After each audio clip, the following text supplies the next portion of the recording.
So, I haven't been to Donington before, and I gotta say that, Oh, here we well, it's go. nice enough in here in this comms booth. The chair's reasonable. They set out some cookies for us. It is Really? awful loud out here for Really? some reason. I can't understand why. Really? What's? Oh, I'm sorry. The producer signaled me that we're casting a race today. That explains why it's loud. Hello, everybody. My oh my god. Welcome to RCI TV today, here on Oh, this Jesus. Sunday evening. As you can tell, Mike Jones and Jesse Lee will be joining you from the booth today. And it's just going to be that day. We have one heck of a race today, 3 hours of the Donington Circuit solo endurance race. This will be a single driver event.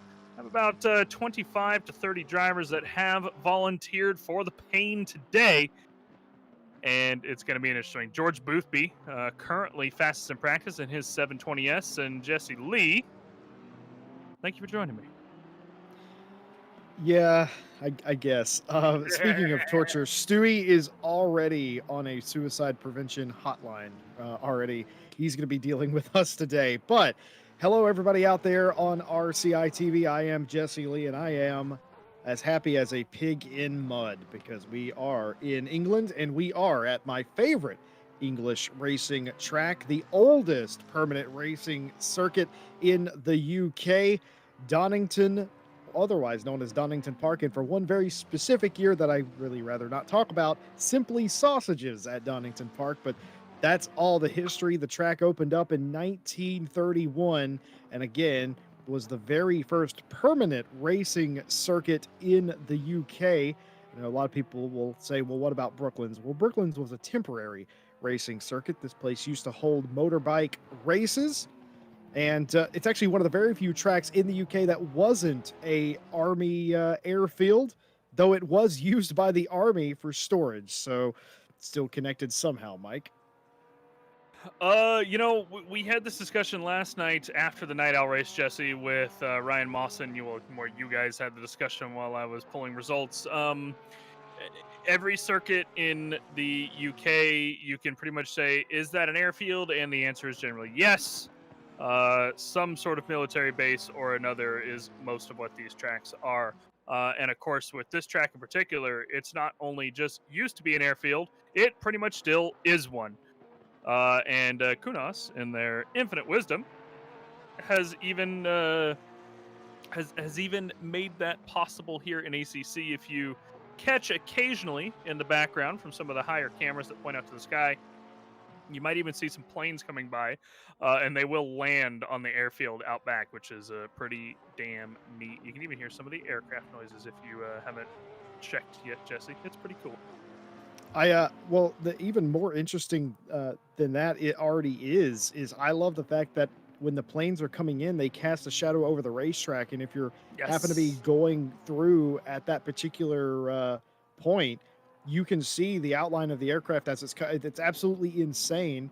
It's also awesome, and they made some modifications to Donington over the years that I'm going to go ahead and get up on my soapbox, Mike, so I can get this out early. But they made some Good. modifications I'm not too proud of. In the mid 2000s to the late 2000s, they removed the Dunlop Bridge on the back straightaway, and I'm not very fond of that. They removed the Dunlop branding from the hairpin. I assume that that's all related. And they also removed the bridge that's sort of vaguely near the old hairpin, and they also removed the Spitfire model that was on a plinth at Old Hairpin. And I'm annoyed about that because it has taken away a bit of the track's very unique personality, but that's all trackside objects. This track has not been modified in many, many years, as evident by its shape, which means we're going to have some really great racing today. We're going to have a really great qualifying. I'm not sure exactly what to expect here, and I don't think the drivers do either as qualifying starts. I don't either. And for this one right here, I think we know what we can expect from this. Because if Stewie will take us to an onboard cam here, if you can't hear it already, that sounds like there might be 4 extra cylinders in this Aston Martin. John Dalton with the R Motorsport Aston Martin Is V12 he out mad? here. Oh, have you met John Dalton? I have, in fact. See, I haven't met him personally, but I have met quite a few of his OVRC colleagues, and Mm, they would all concur. There's also a couple BMWs on the grid today. I believe three of them: Varga, Mawson, and the ever favorite Jordan Grant Smith, all driving BMWs. We did see Jordy take over that pole position in practice before they Van end Jordy. in the BMW. Van Jordy, ladies and gentlemen. Words Oh, John Dalton. already. John Dalton Well, saying, "Get that mess out of here." luckily he's driving a very chonky car, that V12, He's not known to be small. He's able to punt that out of the way so the McLarens and Hondas don't have to bother with it. Yeah, I've never seen anybody quite do that. I'm not sure why. That was very brave putting that box bollard there in the first place. I'm not sure what they expected to do. I was actually commentating the Night Owl series with a teammate of Dalton, Ryan Mawson, last night, and he more or less in confidence confided that Dalton sometimes, well, he conceives his ideas in crayon while being in a straitjacket. And I think bringing a Aston V12 is exactly the impetus of what he means by that. Yeah, that sounds about right to me. We've got the V12s, we've got the BMWs, we've even got a Honda out on the grid today, and of course, something we haven't seen in a while, Jesse Lee, since they've kind of done the 2020 BOP, is there's Hmm. even a few Porsches on the grid. Unfortunately, our local Porsche expert is missing from the box today, so we'll have to report on those for him.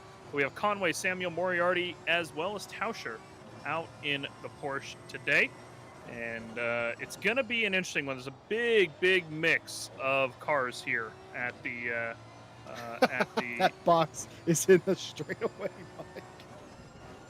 well, here's the thing, Jesse. Somebody, I'm sure, will punt it out of the way. So it's fine. It'll be good. We'll see what this V12 can do. If he got damage from the tires, then we'll find out. I'm not expecting the V12 to go very fast anyway, so if he punts things out of the way, I think it's fine. Very interesting indeed. But John Dalton will be the first one to set a lap straight jacket in all. And it was a 28.551, immediately beat by Mark Whitford by about a second, which was immediately beat by Jose Jorge, Ryan Mawson, and now Mike Noble all the way to the top, a 126.511 for FFS Racing in the Audi is the quickest time of the day so far. 2/10 behind him now slots George Boothby, and only 4/10 behind Ryan Mawson, who was in the box last night in that BMW. Pretty good times to start off with. I'm not sure that they're done. As a matter of fact, I would assume they are not done yet.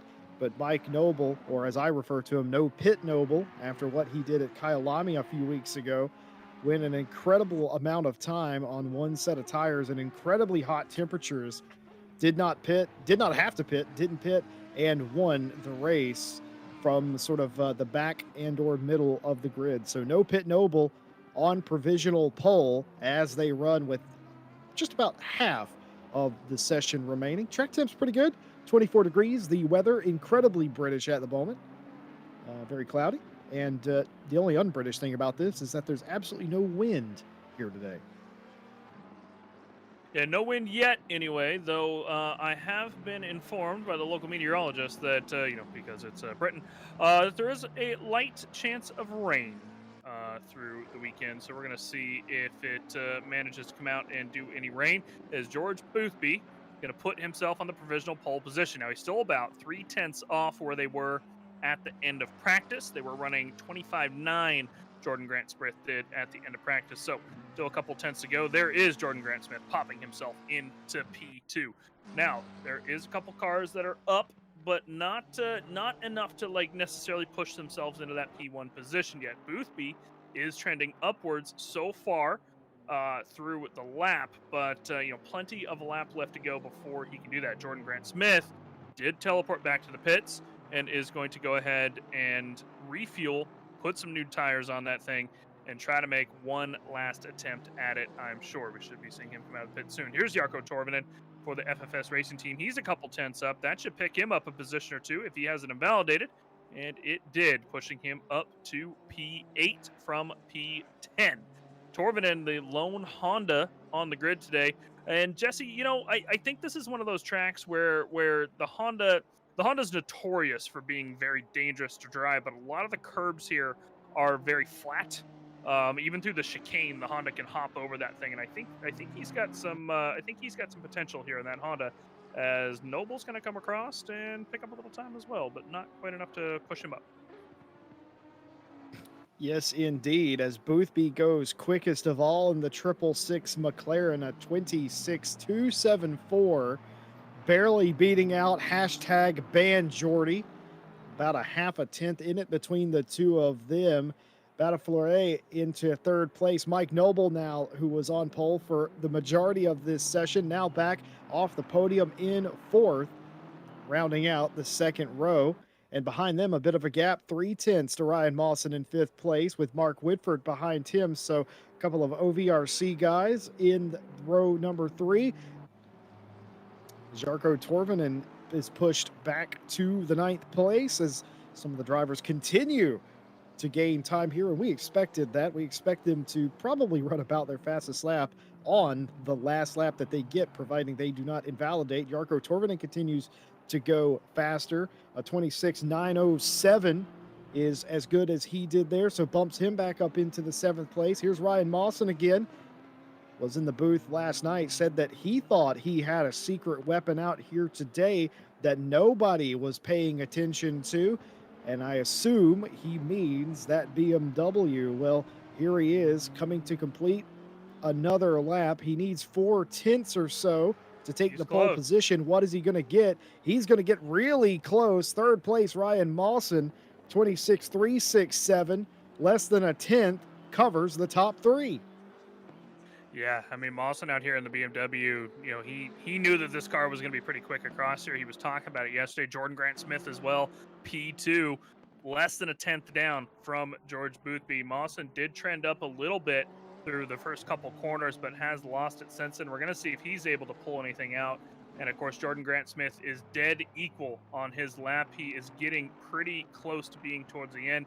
He's only got about 25 seconds left on his lap to see if he can pick up that 10th or not. And nope, looks like Jordan Grant Smith has indeed lost it. He's going to have one more lap. Jarkko Torvinen pretty dead on his lap as well. He did pick up about a half a tenth coming out of the corner, or into the final corner rather, but is just going to almost dead even that just slightly. There's a couple hundredths worth of difference there between the two laps. Here's Killian Ryan Meenan for the 211 is a joke team back in P23 in his Aston V8. That is oh no, are they allowed to say that? I mean, they already have, so I guess so. I'll have to fill you in later, Jesse. Killian Ryan Meenan and Cormac Ryan Meenan out on the grid today. In fact, Cormac in P7. He by the way, I was talking to Killian about Cormac the other day. Cormac, even though he has the absolute worst luck in the world, which we see in every race he's in, right? He's basically the Wolf Matushka 2.0. Right. Killian Ryan Meenan says that on average, Cormac is just as fast or slightly faster than him. So I have high hopes for Cormac today. He's doing pretty well. He's in the McLaren. That should be a good car for him out here. And I'm calling it right now. Cormac's going to get a top 10 finish. That's interesting that you would say that Killian would say that, because that means the Ryan Meenan brothers are getting along, which I think might be a world first. I know they share a car quite frequently, but I think they have that, that paternal sort of, or that brotherly animosity a lot of the time. And but that's interesting. That's the very first recorded history compliment between the Ryan Meenan brothers, I think. That could be according to this, and our producer is signaling over to us, Jesse Lee, the Jordan Grant Smith, not going to quite get into that 25.9 mark, but puts out a 26.070 right at the end of qualifying, and that will finish his lap, and Boothby is in the pits. Well, I wonder what Ryan Mawson's going to do here. Keep in mind, he's in another BMW. Mawson told us that he thought the BMW would be The secret, but it isn't here. As I think he did improve, did Mawson, but not enough to advance Hmm. his position out of third. Here's Daniel Jose Jorge, one of the last cars on the track that can better his time, and I think he might do just that in the 777. Tarvinen coming across the line Ooh, improves 26.766, bumps him up into eighth place, puts Yarko's up Killian or too. Cormac Ryan Meenan into ninth place. What does Daniel Jose Jorge have coming off the final turn? Got a tenth and a half is what it looks like, Jesse. That's going to bump him up a few positions up into P10. Jarkko Torvinen Jarkko Torvinen. might take it away, though. Let's see if he can get into the final corner. Well, he was turning up through part of the lap, hard on the brakes, picks up about a tenth and a half on the braking zone. Can he accelerate out? It looks like he's going to pick up about a half a tenth or so, and that is going to put him just ahead of Daniel Jose Jorge, just barely, Little duel securing there. that P10 for him. So a very contested qualifying here, but again, that's these 10-minute qualifyings, Jesse, especially on a track like this that is still reasonably new to a lot of these drivers. A lot of these drivers, of course, may have driven this, in other sims, other races, perhaps even in real life for a lot of the European, UK drivers out there. Donington's a pretty popular circuit for people to come out and drive, and but driving in an ACC, well, that is still pretty new for everybody. So interesting little thing to look at here. So we got a 10-minute grid time today, 3-hour solo race. So we extended out the grid time a little bit. Make sure everybody can get in a little bit of a break before the actual race session starts, as these drivers, of course, are going to be behind the wheel for about 180 and well, maybe some overtime minutes as well. On top of the formation lap, me, Jesse, here the entire race, bringing you the commentary, and Jesse takes over the grid. Yeah, well, first of all, I'm just going to say that I can confirm, I can back up everything Mike Jones has said. There are some drivers here. I was been talking to some of them. They have real life experience at Donington, and while of course it doesn't directly translate, at least knowing sort of the lay of the land, the corners, and how you're supposed to enter the corners, that's all incredibly valuable information. I don't think anybody here has entered in a modern GT3 machine, but Donington very, very important to the enthusiast level motor racer. And on top of that, I know at least, I'd say I might be overstepping a bit, but just about half this grid has raced this track in original Assetto Corsa at some point. So they are no strangers to this track, but it is a new sim and a new variant of it. You've got to get used to it. And with that, we are going to go down through the grid today. 3 hours, no driver changes, and regular pit stops, including 2 mandatories to get done today. And here is your grid for the very first RCI Donington race. Jordan Grant Smith sits on pole with George Boothby. Out beside him, Ryan Mawson and Bataflorier makes up the second row. Third row, Mike Noble and Killian Ryan Meenan. Mark Whitford and Trevelyan have the next row. And in row 5, Cormac Ryan Meenan and Jarkko Torvinen. Then outside the top 10, Daniel Jose Jorge, who was beat just at the last possible second. Bart Macha, Harry Conway, Coyote, Roach, Rats, Moriarty, Chumley, Maranowski, and Matt Samuel are your top 20. And further back, Varga, Dalton, Tauscher, and I cannot see the final Wolf few Matushka. cars. I'll give one Oh, guess. It's a pink Audi. is that the last car? Is Wolf the last car? Did he Wolf, qualify? Okay. he did not qualify. He did that on, obviously he did that deliberately, but I'm just going to call him out right now. He absolutely did that. Oh, look at Stewie shaming Wolf Matushka here. Look at this. Look at Stewie. Can you get in the window and make eye contact? Is that a thing you can do? let's look through the little slot, see if Wolf will look Oh, over that us. was perfect. Oh, get in that. Oh, oh, oh, oh, oh. This Perfect. man right here Actual real life chose to motorsport, not ladies and gentlemen. qualify. He is playing last to first challenge. Get a good look at the inside of the Audi as well while we were in there. Look at that. That's very nice. Very nice car. ACC is second to none with the modeling and the accuracy. Look at this. Like, why? You can't see this. Why is this modeled? I don't know, but it looks great. Yeah, you go back to the engine, you can see like all the little engine stuff and everything. Like it's Why are the labels correct? Every single label is correct. why are they not? This Because is the thing. you know that when Gergo Panker was out there at the track taking pictures, he took pictures of every little logo so he could make sure he could model every single one of them. That's the thing. When you have a passionate, proper team developing a sim, they sprinkle it with nerd levels of goodness. Like, look at this. Why? Why is this model? Why do we have the petrol pumps, the hospitality tents? Oh, Ferrari well, has. you that okay. I'm being told that that's us. I get it because we're American. We're the same person. Got it. Got him. Well, unfortunately, they're going to be One of those is disappointed. not short enough to be Jesse Lee. Sorry to disappoint. That's that hurts my little feelings. But I can say if you are in a Ferrari hat today, you are going to be slightly disappointed. Only a handful of them in the field. You pointed out or excuse me, you in the chat pointed out as the helicopter is still in rotate mode here, which is actually fairly common. But if you are a Ferrari fan, you're going to be disappointed. There's only a handful in the field, and as you folks in chat pointed out as well, there's not a single Mercedes in the Invitational split. We didn't really announce it, but this is the RCI's very first race here at Donington Park, the new DLC. It's going to be a 3-hour race, no driver change, but pit service is obviously required. And Stewie is having a field day out here. This 10-minute grid time is really killing Stewie. Yeah, Stewie does not have time to wait 10 minutes. He's going to be out here in the crowd, but there's not a single Mercedes in the top split. And probably the reason for that, hello, Marshall Man. And probably the reason for that is it's just not the preferred track. Or what? Stewie has gone rogue at this point, and this is a beautiful track. And he might as well take us on a tour of the airfield at this point. Can you do that? Yeah, of course. All right. That really jumped. Oh, careful. Whoa. It's out the other way. That way. There's the airstrip to your left.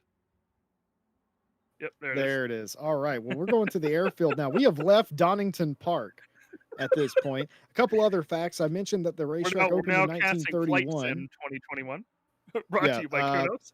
Whenever you're done with the race tonight, fire up your copy of Microsoft Flight Simulator 2020. Come to Donington Park and fly around. I actually already have done that. I've landed on the race circuit in a small little stunt plane before. So it's there, and you can do that. So that concludes our or maybe it doesn't. In fact, I'm not entirely sure.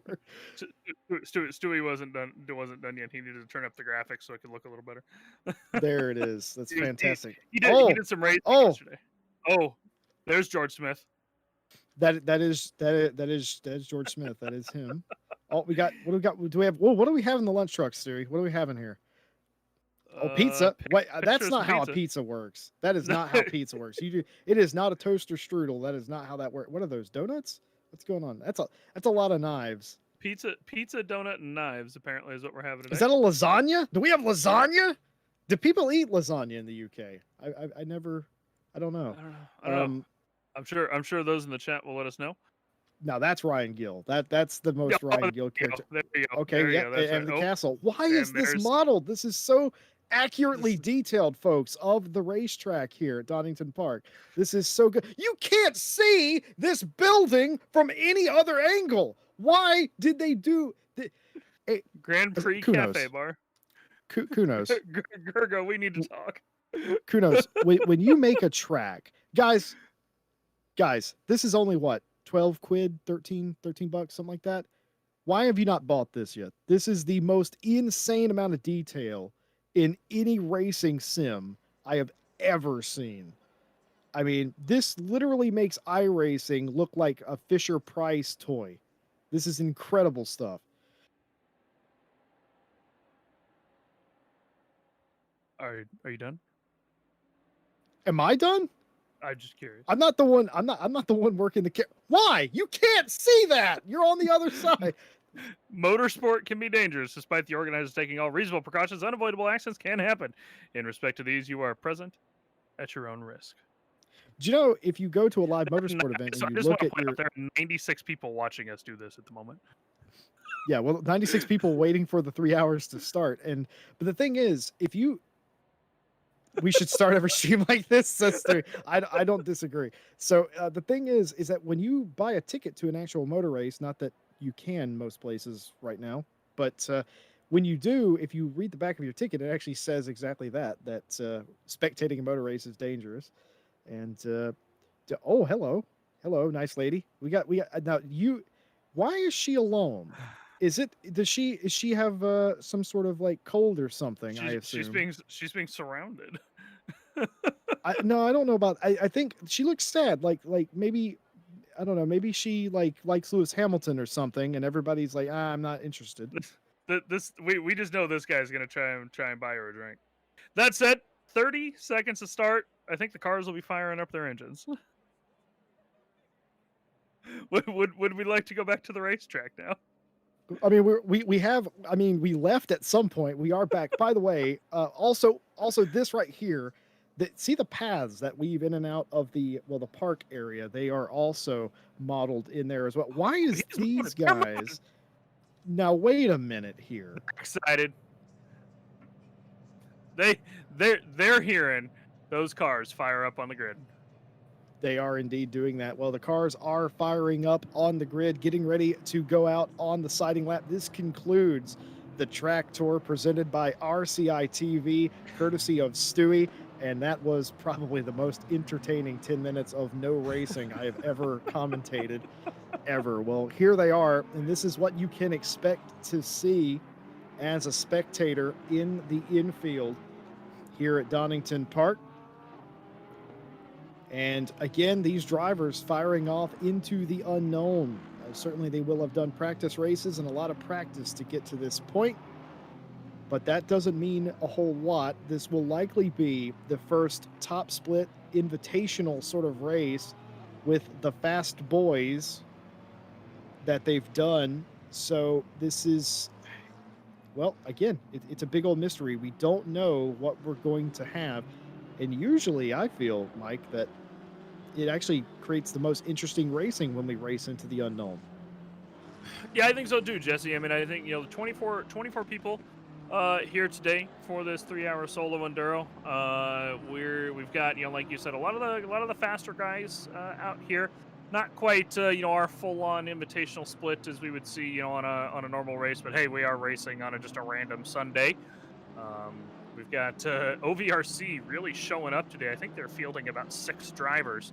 And, of course, the Sidemax and FFS guys, pretty much everybody's here besides for Gergo, if I'm not mistaken. Gergo is not racing today, but all the other FFS guys are here. We've got Matt, we've got Mike, and we've got Yarko Torvinen himself. Oh, no, Andre isn't here, is he?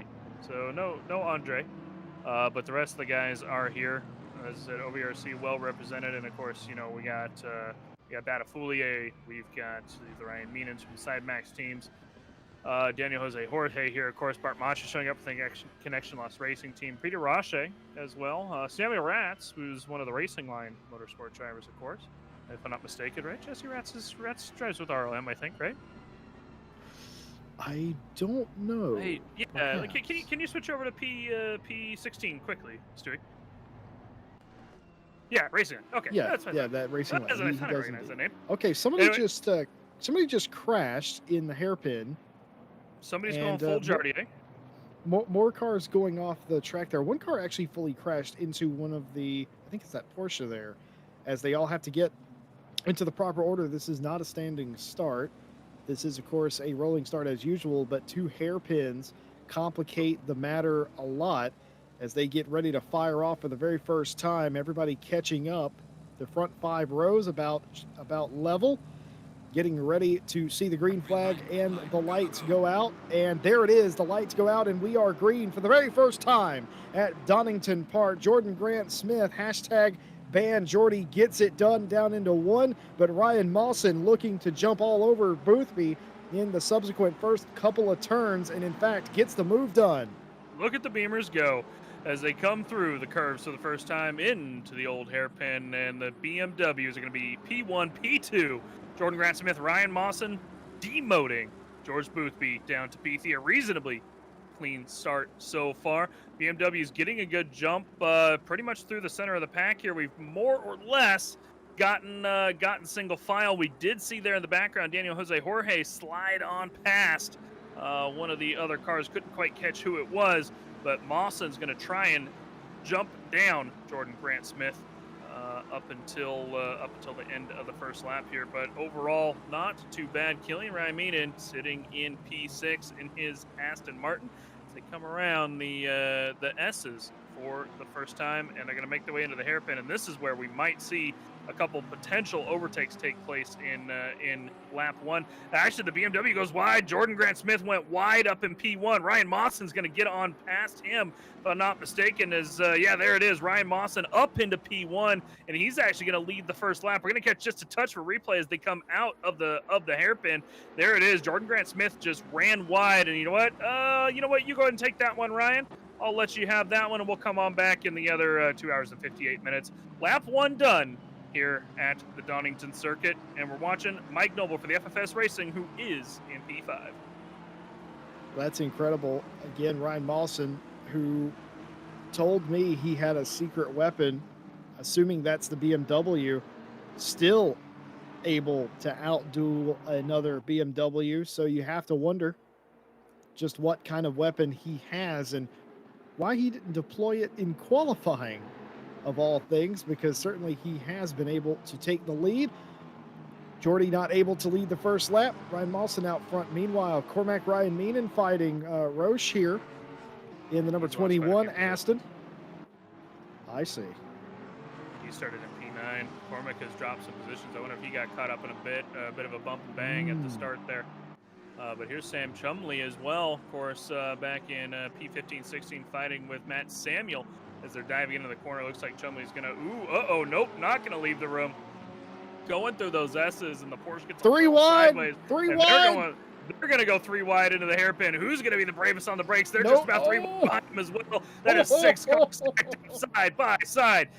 Samuel Chumley gonna lose out for the moment. However, he's gonna have the inside as they come across. No, he's actually gonna cede that to Matt Samuel. Matt gonna go ahead and pick up P15, but there's Moriarty for the PPV Esports fighting off Wolf Matushka. Got the inside line coming out of the corner, but that Audi, look at the legs on that Audi, Jesse Lee, as they come into turn 1. The Audi gonna go ahead and just slot on past him. That is some quick grip coming out of that Audi out of the last quarter. The PPR Esports is actually gonna lose a second position from that as well. So that is Tauscher going on past, and 2 positions lost for car number 1 as we're jumping back over to Harry Conway, who is the other Porsche. He's the currently leading Porsche in the pack, chasing down the Honda of Jarko Torben. A little bit of a tap there from Bart Macha in the back as they kind of brake check each other 1, 2, 3 all the way back.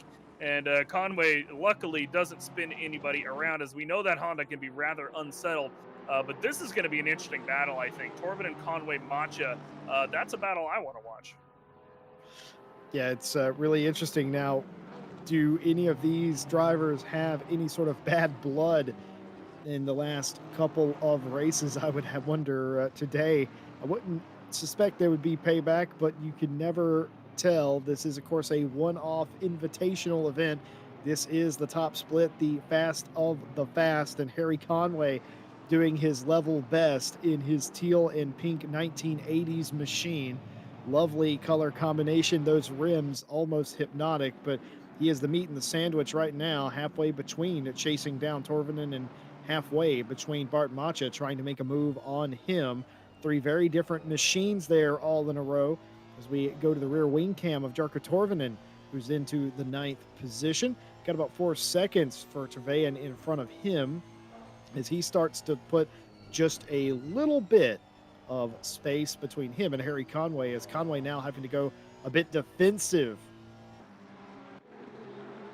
Yeah, Conway's going to have to go just a touch defensive here, but Macha in that Aston, I mean, this is a really interesting matchup, right? Not one that we've seen a lot so far in this 2020, now that we've reset for the 2020 BOP.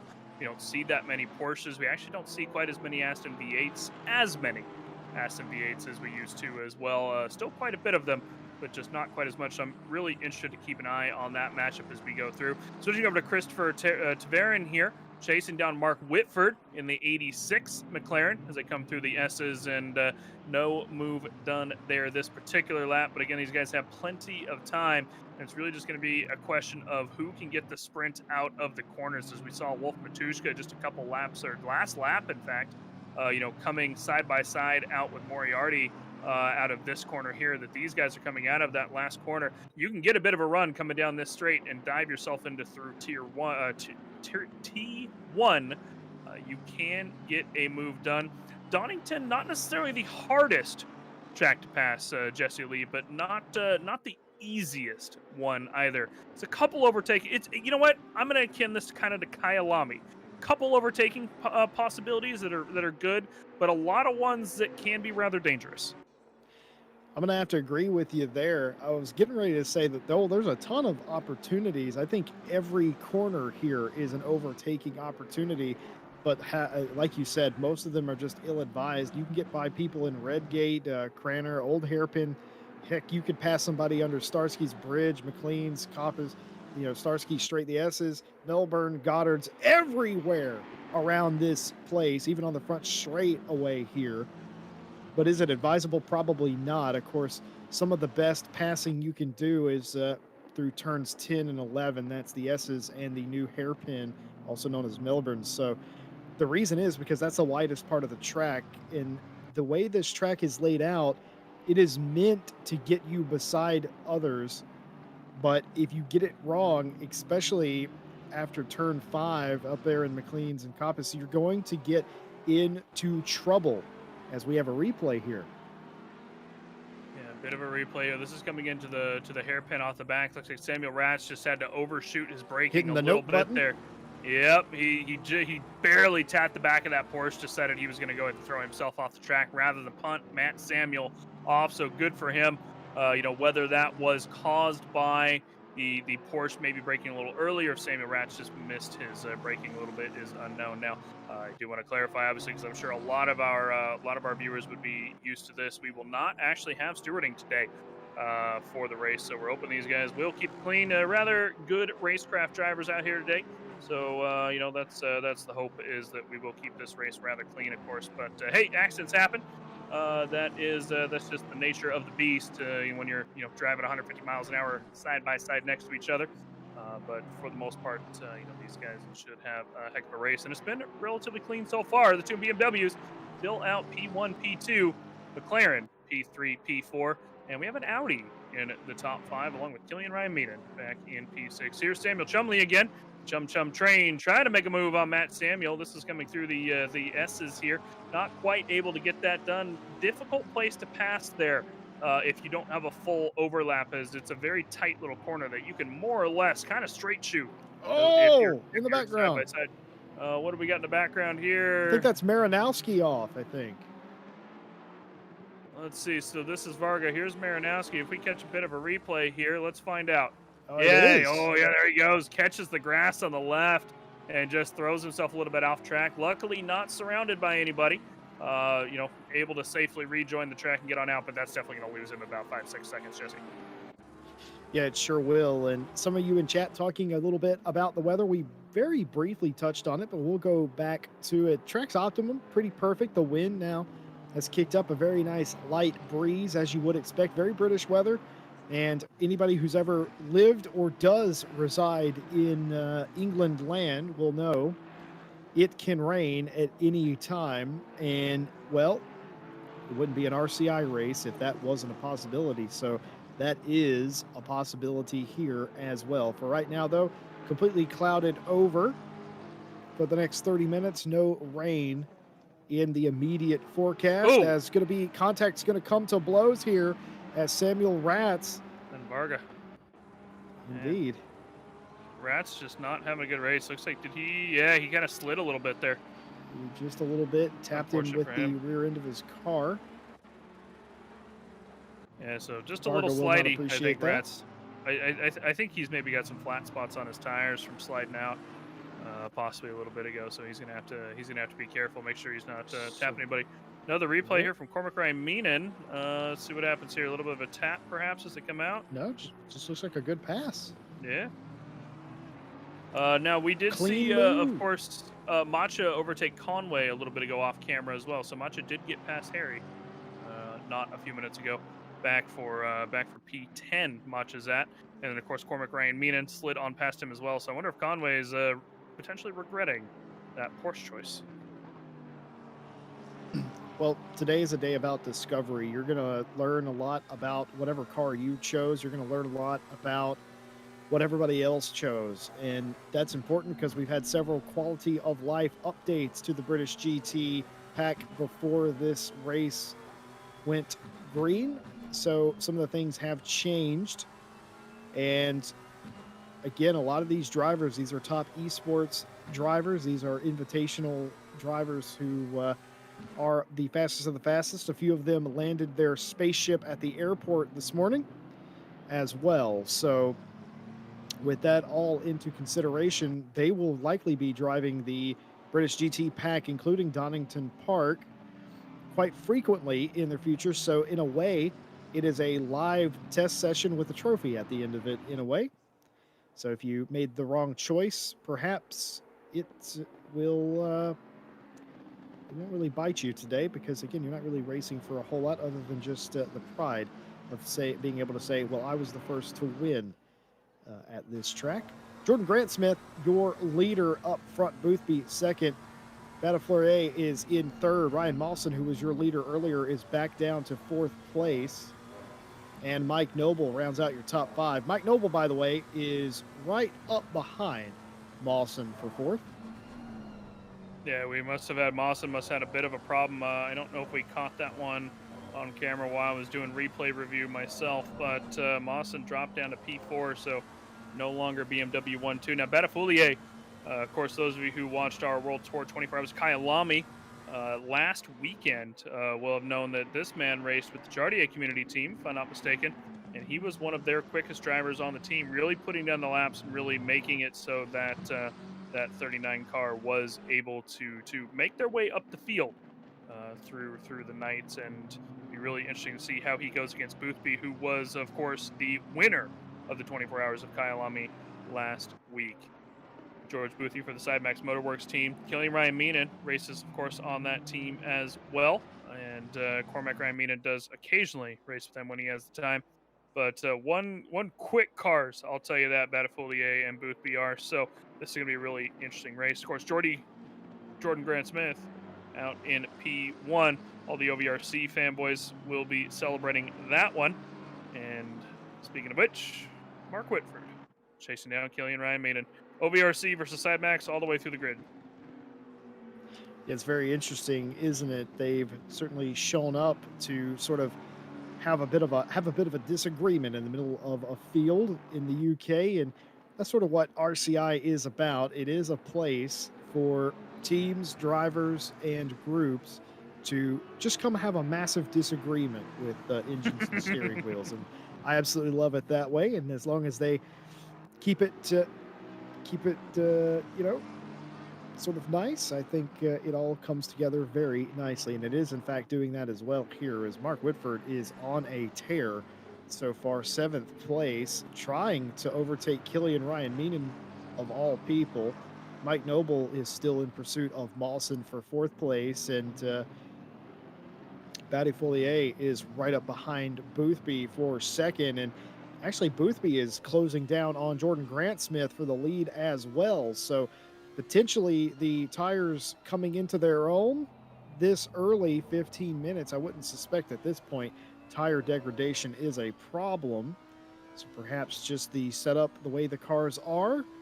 Maybe you're learning stuff about your car already, about how it deals with a sort of a longer run. Not that 15 minutes is a particularly long run, but even still, like I said before, everybody learning something here today. I'm really curious to see how these tires are going to do on all these cars personally, because this is going to be our first real tell, for this track, of course, and this is going to be not only practice for the drivers, Jesse Lee, keeping in mind that our next race for our World Tour Championship is also, of course, the 3 hours of Donington. I'm very interested to see, especially considering that most of these drivers that we're seeing here today in this race, as we're seeing a bit of an attempt of an overtake for Mark Whitford here, and he's going to go side by side, Killian Ryan Oh, he's Meenan. But getting in there, isn't he? yeah, he's got it. He's got the overlap, but it's not going to matter. I think Killian Ryan Meenan's going to be on the inside coming into the S's, and he's going to slot himself in. And Mark Whitford going to just go ahead and drop that back out, try again another time. Again, another 2 hours, 44 minutes left to go. Looks like, by the way, our one of our race stewards that is not in the stewarding box, but down in race control, has informed us that Samuel Ratz unfortunately had to retire as well. I think he was having some issues with his setup with that Ferrari, unfortunately. So I know he was sliding around quite a bit. So unfortunately, Raceline Motorsport not having the best showing here today. However, Pink Performance, Wolf Matushka has made up about 6-7 positions so far in the first 15 minutes of this race. But yeah, Jesse, I'm really interested to see this race, mostly because it's a bit of a preview for us, as well as to what might happen next month. I say next month for the UK. That next month is in a couple hours here. But next month in, of course, the World Tour, 3 hours at Donington. Be a little bit of different weather, but it's going to be an interesting one. Yes, it sure will be. I can't wait to get to that 3 hours of Dono for the World Tour. I am so excited to be a part of that, and it's one of those races that even if I wasn't, I'd still be watching. It's just one of those that has the potential to be one of the all-time highlights here at RCI, and I think you'll see just that. It's the tale of a perfect era of car, GT3s in 2021, and a perfect track that has been largely unmodified for the better part of 50 years. And of course, there have, of course, been modifications, and safety standards have been improved greatly, obviously, but the basic track shape, very simple, but it does lend itself to quite good racing. And that's what you're seeing here already with so many one-on-one battles. That's sort of what I associate with this, especially in the BTCC class, where you'll just get stuck in a battle with one guy or girl, and you go back and forth, and you trade it. And I think Killian did a great thing there defending Whitford a lap or so ago. He knew that he could give up the inside because the S's, otherwise known as a chicane, don't know why they call it the S's, because it is more of a chicane, but he knew that if he was on the inside of that, it wouldn't matter. So, and of course, Whitford noticed that as well and backed off. But that's the thing. This battle still continues now, because you make a move, it doesn't come off, you go off the track a long distance. You probably won't hit anything, but you do crash forever. Yeah, a lot of runoff here. It's a lot like a couple other tracks. You know, if you look at Silverstone, for example, you know, that's another British track, of course. You know, a lot of runoff there. Even at Brands, there's, you know, for how small the track is, fair amount of runoff at Brands in a lot of the corners anyway. So, you know, it's good for the cars, at least. You know, the most you're going to get is a little dirt on the undercarriage, you know, which is a lot better than a smashed up front end and a pit stop. But, you know, in the end, it is still something that, hey, it will lose you quite a bit of time. And in a race that's going to be as close as this, losing a lot of time is bad. I mean, we can see, just looking at the track map on the right, Jesse, I mean, look at how close these guys are reasonably still across the first 20 minutes of the race. You know, besides with the 777 and 7 car, John Dalton, of course, he got a little bit mixed up in an instant on lap 1. And Daniel Jose Jorge must have gotten mixed up in something as well, as he is, of course, all the way back. Most of these guys are still, like, within reasonable distance of each other, even after 20 minutes. I mean, there's nobody even approaching, you know, being lap traffic yet, and, you know, looking at it, unless they lose a lot of pace still. You know, that's about where they're going to sit. But, you know, there's 2.5 hours left on this race. Even those guys back in 23rd position, you know, Jose Jorge and Dalton, got plenty of time to make up the time here. You know, clever pit stops. There are 2 mandatory tire stops in the race, so you will have to make 2 30-second pit stops. But, you know, some clever pit strategy and some clean air, especially with these guys fighting up and down the field, really make up a lot of time. Speaking of fighting, Wolf Matushka still here in a pack of 4. He wants this position from Sean Moriarty in front of him in that Porsche. He doesn't like to see a Porsche in front of him. No, well, Wolf Matushka doesn't like to see anybody in front of him, and He desperately wants to get around him. It certainly looks like he has the pace. And just an update, we have had our first official retirement. It is Samuel Ratz due to arm pain that has plagued him this weekend. He came out here, he tried to do the race, and at a detriment to his health, and he decided that it wasn't going to happen. So hats off to him for giving it the old college try. But again, I would say that's the best decision he could make in that situation, not prolonging his agony.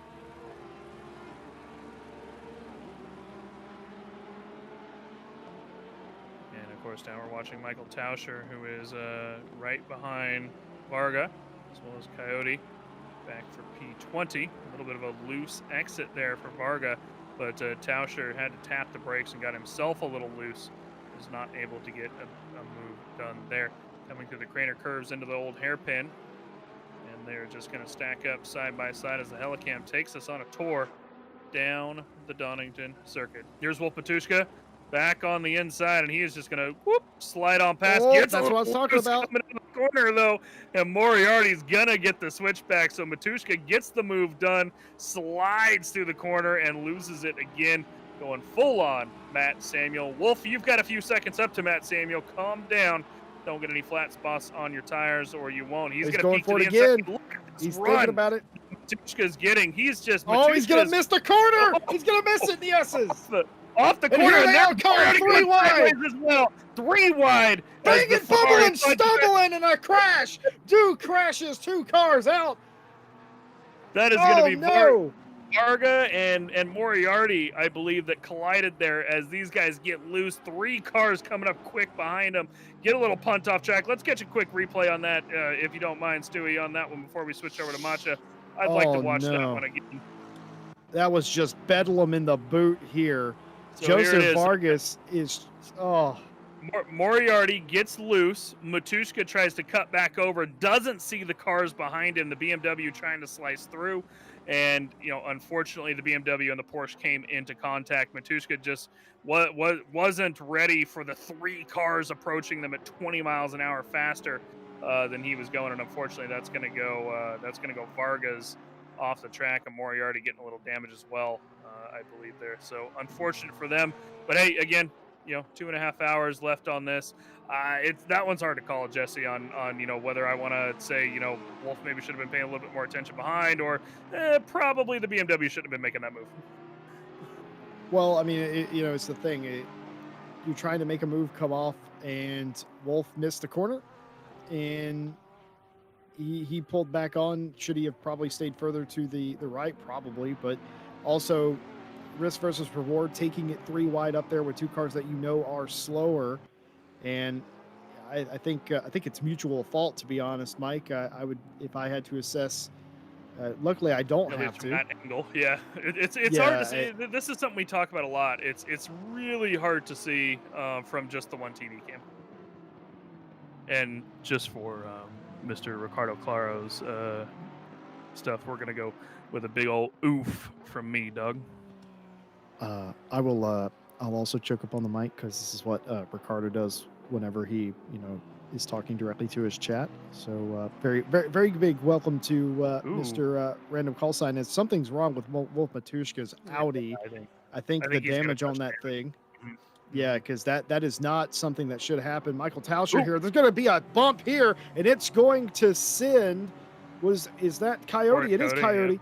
Coyote off the track, big style. As the move comes to blows again, we're going to see it on the replay. Just trying to get ready to go to old hairpin, hits the 81. The 81 goes off, and it's like I said, Mike Jones, you're not likely to hit something when you go off here, but you're going to crash a long time. And that's exactly what happened to Corey Coyote there. Not great at all, but I will also join you in giving Mr. Random Call Sign a oof. Well, he wanted that particularly from you. Apparently, he doesn't care about me. That's fine, RC.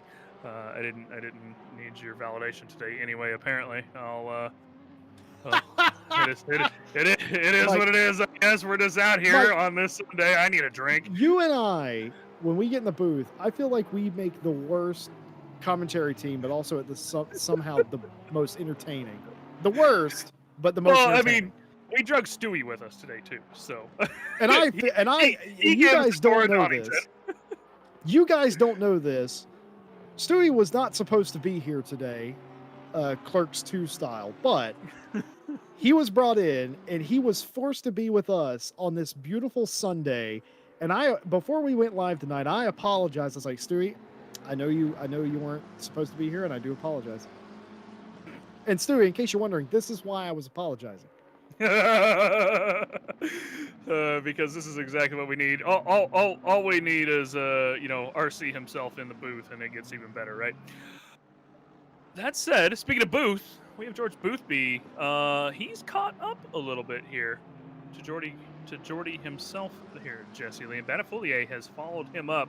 We might have a three-way battle for the lead here, shaping up 30 minutes into this race. Well, you know what they say, the only thing funner than having a two-way is a three-way, or I heard that somewhere. But Jesse. Either way, Jordan Grant-Smith is leading, but only just over two of McLaren's, and Boothby has been the faster of the two for quite some time. And Batafoulier, I'm not sure if he has quite the speed Boothby has. Of course, Boothby now being held up by the 120 BMW of #BanJordy. So that has brought all three of them together. Now watch the gap to Ryan Mawson too, back in fourth place. He has gapped Mike Noble finally. That they were nose to tail about 5 or 6 laps ago, but now it's up to 1.6 seconds to gap. And perhaps more importantly for Mawson, he is now gaining on the top three, Mike. Yeah, he's gaining on the top three, definitely. I mean, and here's the thing. As soon as these guys start battling, he's going to continue gaining as well. I mean, we know that Mawson did have the hot lap pace.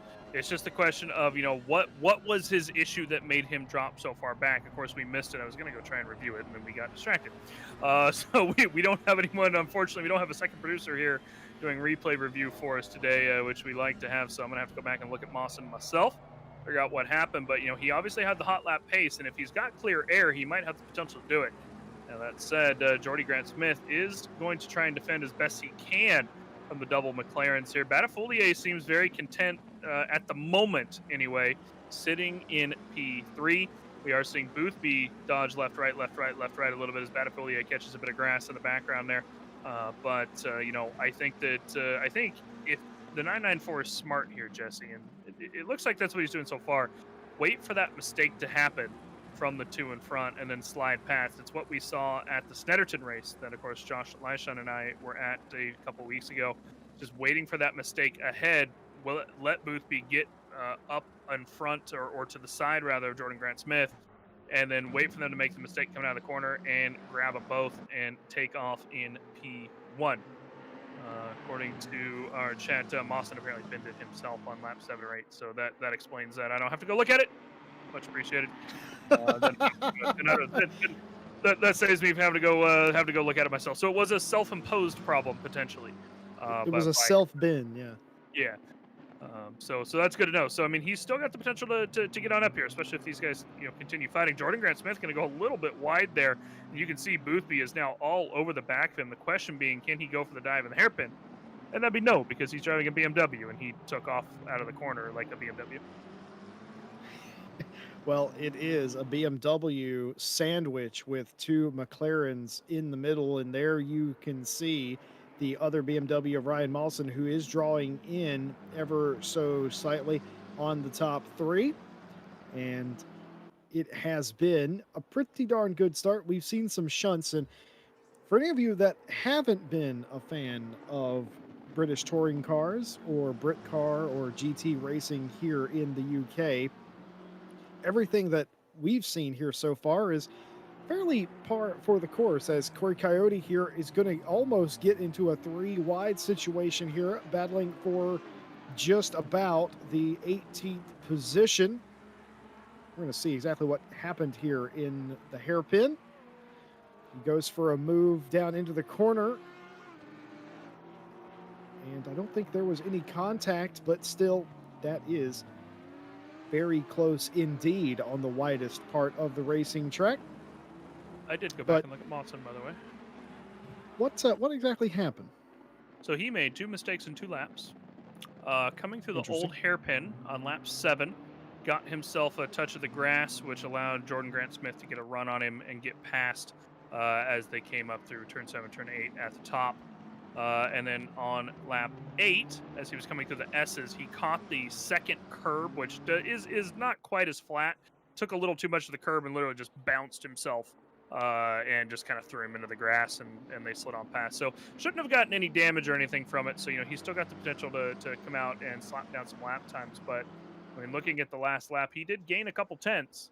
So, he is gaining still to these guys. So we might see a fourth driver join this fight maybe around pit stop time if things keep up.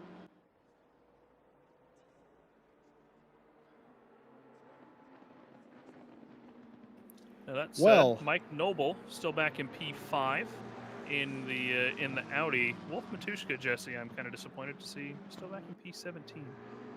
Yeah, I'm not sure what that's all about, Mike Jones, because the way that he rocketed out of the 20s into up to 18th, to see him only have gained one position.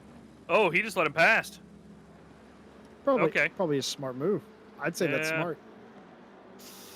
Oh, and he's going to lose this position here, too. He got into the grass to Jordan Grant Smith. Down to the inside is Batafalier here. Can he get the run off the corner, Grant Smith? No, he can't. He's letting him go by.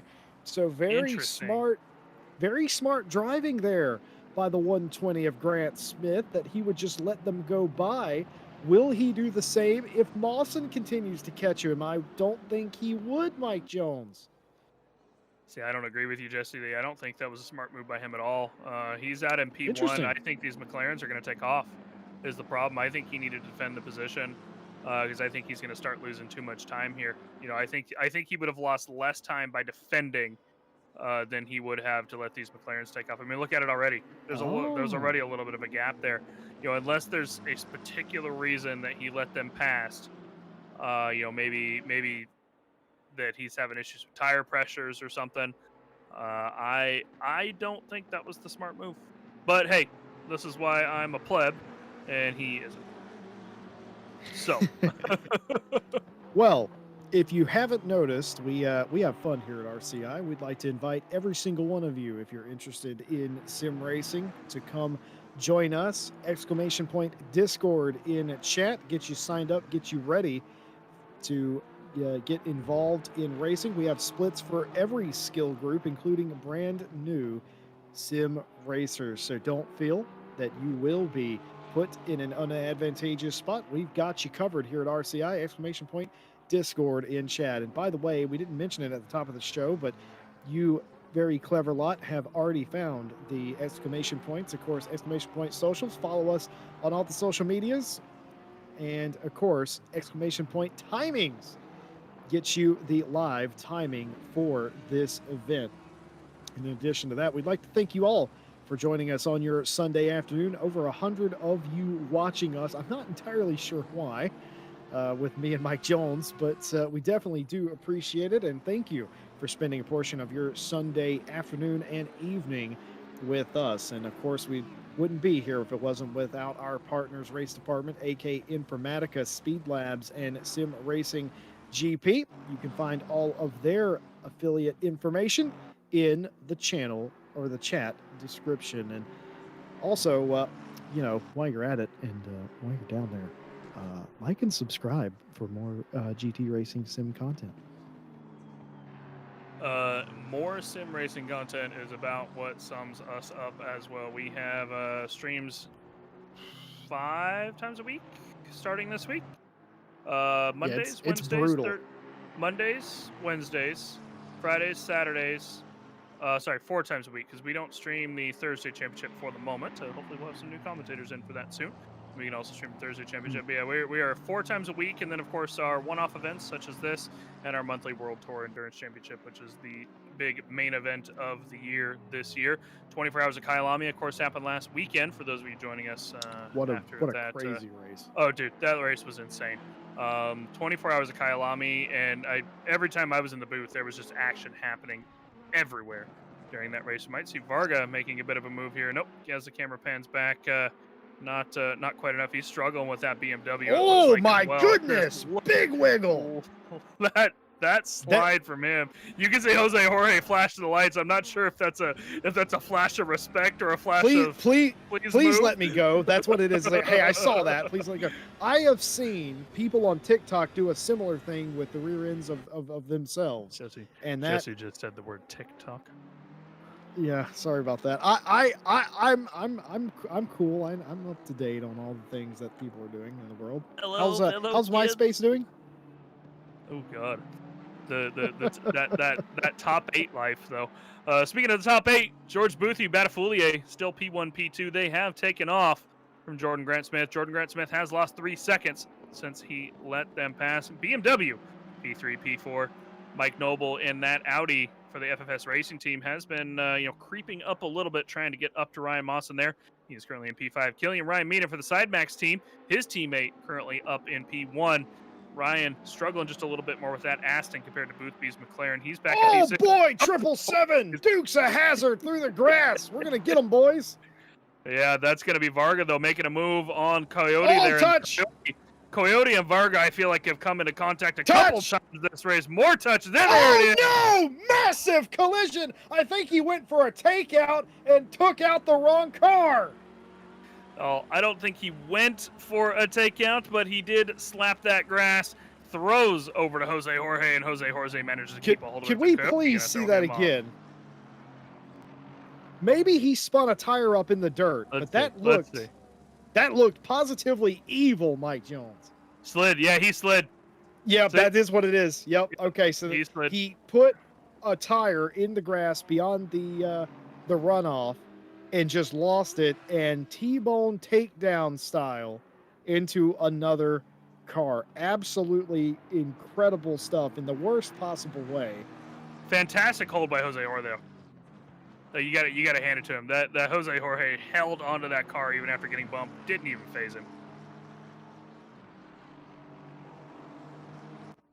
Anyway, switching back over to another battle that will hopefully not end quite as much as Killian Ryan Meena and Mark Whitford.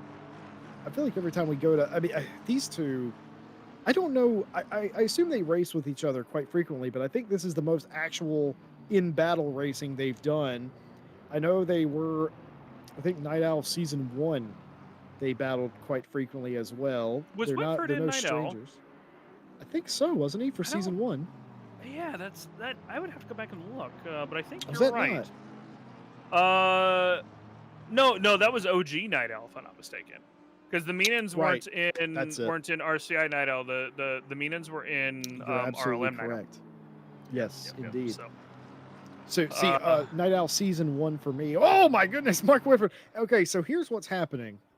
Because the turns are relatively flat, and because now you have wear on the tires, you're trying to get onto the throttle, and flat turn and worn tires and throttle do not mix. So you're seeing they're digging, trying to get everything they can, and when they touch the curb now, it's getting them a little sideways. Still having problems. Speaking of which, by the way, he just shot himself off at the hairpin. So he is struggling with that Ferrari, which we've seen Jose Jorge struggle a little bit with the Ferrari as well. So I'm wondering if the Ferraris are just struggling with this track in general. Bit of a replay from Stewie here. What is going on? We've got Jordan Grant Smith, of course, out in the front, Mawson out in the back, and he's just gonna let him pass. Yeah, I think Jordy's having problems. I think he's having tire problems. This is the third car he's let pass, which is I don't know if any of y'all have ever raced with Jordan Grant Smith or seen any Jordan Grant Smith streams. That is not what he does.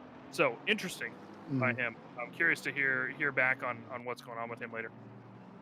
I would tend to agree. It's very Jordan Grant Smith-like to just lay over for somebody. The only reason that I could imagine he's doing that is exactly what you said. It's due to a tire problem. If it is a tire problem, and as long as it's not camber related, you can fix that in pits. You can drive around here and change your tire pressure and hopefully alleviate that issue. And certainly the way that he fired off in qualifying, you have to ask yourself, were the pressures just too high, and did he wear out his tires in 40 minutes when they needed to last just about an hour or more? And you know what we do? We Yeah. sent Sebastian Brunier into the OVRC pit lane. Figure out what's going on. Seb, could you go down to your team's box and ask them, Jordy, just what in the hay is going on? Gonna have to give that man a call on the radio. Cormac Ramian, speaking of which, he has made up quite a few positions, and he is currently sitting in that P10, right where I was hoping he would be, chasing down Jarkko Torvinen in the beautiful teal Honda NSX. Here's Mike Noble now as well. Mike Noble is going to probably slot past Jordan Grant Smith here in just a second, I would imagine, as of course we've been watching him kind of let cars go by. Catch a replay here in the hairpin. Look at this. And yeah, so the Audi, well, maybe not. Maybe he's not going to let Mike Noble by then. Yeah, I guess not. So he is gonna continue to fight with Mike Noble here a little bit. They did, I think, get an ever so slight, like I'm gonna call it a whisper of a touch, but it is as we go back live. Mike Noble up into P4. That livery, by the way. Do you like Beautiful, that? Mike. Beautiful. I love it. Do you know what it is? I think Mike Noble's slipping a little bit because that actually looks pretty good. I know, right? I will say that the blue on the back end of it could be a slightly different tint. I'd like that to be a little bit more blue, a little bit of a brighter blue, because I don't think it works well with the purple and silver. But it is damn close to a good-looking livery. Well, Seb Brunier is liveries. Yeah, indeed. Seb Brunier is back. Made best. Oh, because let's see. Oh, getting a little bit out of sorts here. Is going to clip the grass and the dirt. And speaking of clipping the grass and the dirt, Seb Brunier is back, and he reckons the Jordan Grant Smith is suffering from tire pressure loss due to going over the curbs and into the dirt, which that does happen in ACC, and that would explain what is going on. And First Marinowski. Yeah, Marinowski. We didn't talk about track limits at all yet, but Marinowski has been awarded a drive-through penalty. Now, we talked about at the top of the show, there are no live stewards for this event, so that is an ACC penalty, and a drive-through penalty usually tells us you have used up your track limits. So Marinowski has used up his track limits in, well, just about 43 minutes. That does not bode well. No, I mean, hopefully he'll have learned from it, though, in that regard, and hopefully he can clean it up the rest of the race. Donington, one of those tracks that, is not very track limits friendly. Overall, you can definitely lose time through this track, if you're not abusing the track limits. Sinister Toxic, also known as Mr. Ted Edwards in the chat, will know perfectly well how dangerous the track limits can be, as he struggled with them last night at Suzuka during the night owl race, and luckily didn't award himself a penalty. But it was damn close. It's all out of shape coming out of turn one, and there's Daniel Jose Jorge ready to pounce, slides on past, and this battle is still ongoing. These cars have been stacked up for about the past 30 minutes, bumping and banging against each other. Pit window just about to open. We did see Marinowski come through the pit lane to serve his drive-through a minute ago. And, of course, Michael Tauscher has made a pit stop already. I'm thinking he's struggling a little bit. Maybe he had a little damage he had to come in and pit for back on lap 24, it looks like, I believe. But we are going to see these guys start slotting into the pit lane soon, I'm sure, picking up some tires, adjusting the pressures a little bit, Jesse Lee, and maybe getting back out for a second stint that can make them a little bit more consistent. Mike Noble, though, has caught up to Ryan Mawson, and he wants that position before he has to go in the pits. Oh, look at both of these guys get a little shake out of the corner, but these guys are pushing hard. But this is why these track limits can be so difficult if you're defending against a man like Mike Noble in that Audi. Look at him. Is he going for it? Corner. He's not going to go for it this time, I don't think, because he did not have the space coming through the top of the hill there. Coppa's not the easiest place to jump onto the inside of someone, but coming through the S's and out of there might be. We're going to see if he makes the move into the hairpin. Well, for so many of these drivers early in this race, again, the first long run that any of these top esports drivers will have probably had here in competition this fierce. A lot of them struggling, finding fault in their setup and their cars, but Mike Noble for FFS Racing isn't one of those. he has been doing a fantastic job and continues to do so as he is the one on the charge, perhaps the only one in the top 5 on a charge early. Yeah, only one in the 5 on a charge early. That said, we do have plenty of room for that to happen still. Mike Noble has been making up time, and of course, Banafoulier has plenty of time to get past George Boothby as well. Boothby, he's we know he's quick, and if he's still being this quick out, at the back end of this stint like it is at the moment, we very well might be able to see him continue this throughout. He's pretty much the only one that is as consistent as he can be at the moment.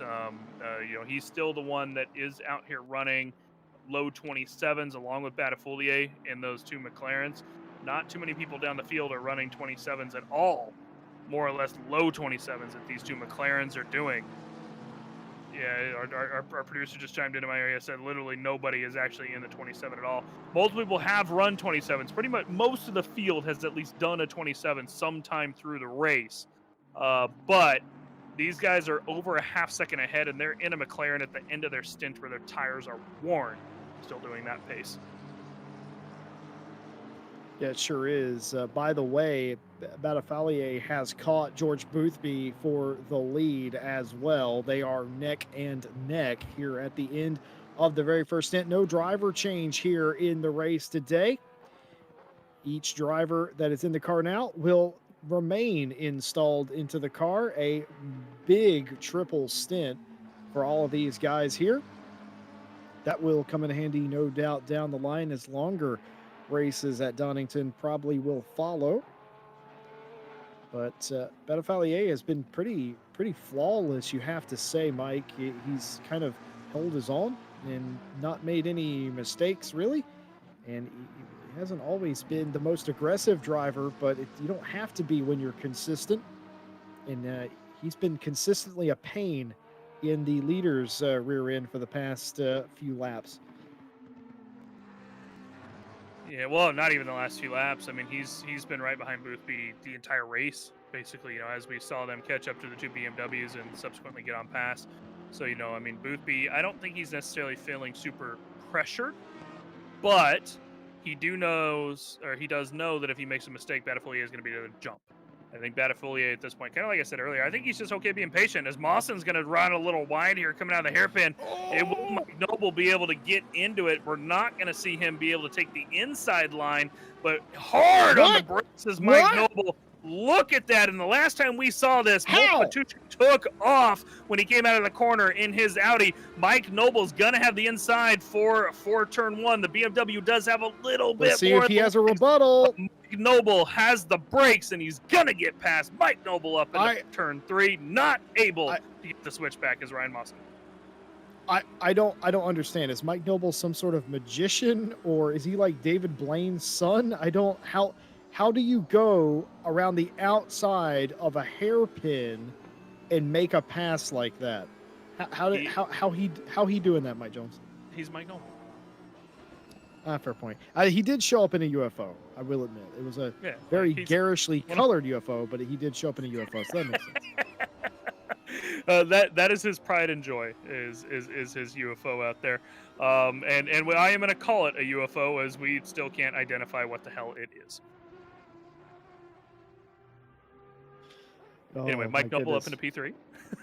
Yeah, he is. Sorry, Mike. This is the problem with you and I in the booth. We just go off the rails. I feel like we left the track at some point before the race. It's so very long ago, but yeah, Stewie. Yes, Stewie. I know we actually did, but it feels like a fever dream. Is my point. I don't. This whole race has been it's been entertaining, and I think it's only going to get more so. I think more often than not, pit stops sort of break up battles, but I don't feel like that's going to happen here today. I feel like it's going to be the opposite. I think it's going to bring some of the pack closer together still. Not that that's been a problem. There's a three-way battle for 7th going on, and of course, then there's this battle that's right behind that one. Yeah, Yarko, of course, lost this position to Cormac a few laps ago. That said, Yarko in the beautiful 115 FFS Racing Honda has the advantage of having the best livery on the grid, so he picks up at least a 10th lap from that. And we're gonna see if Is he's able that to how it slot past. works? That's how it works. We're gonna see if he's able to slot back past him, and of course they are right now behind Tavarin as well, so catching up to P6.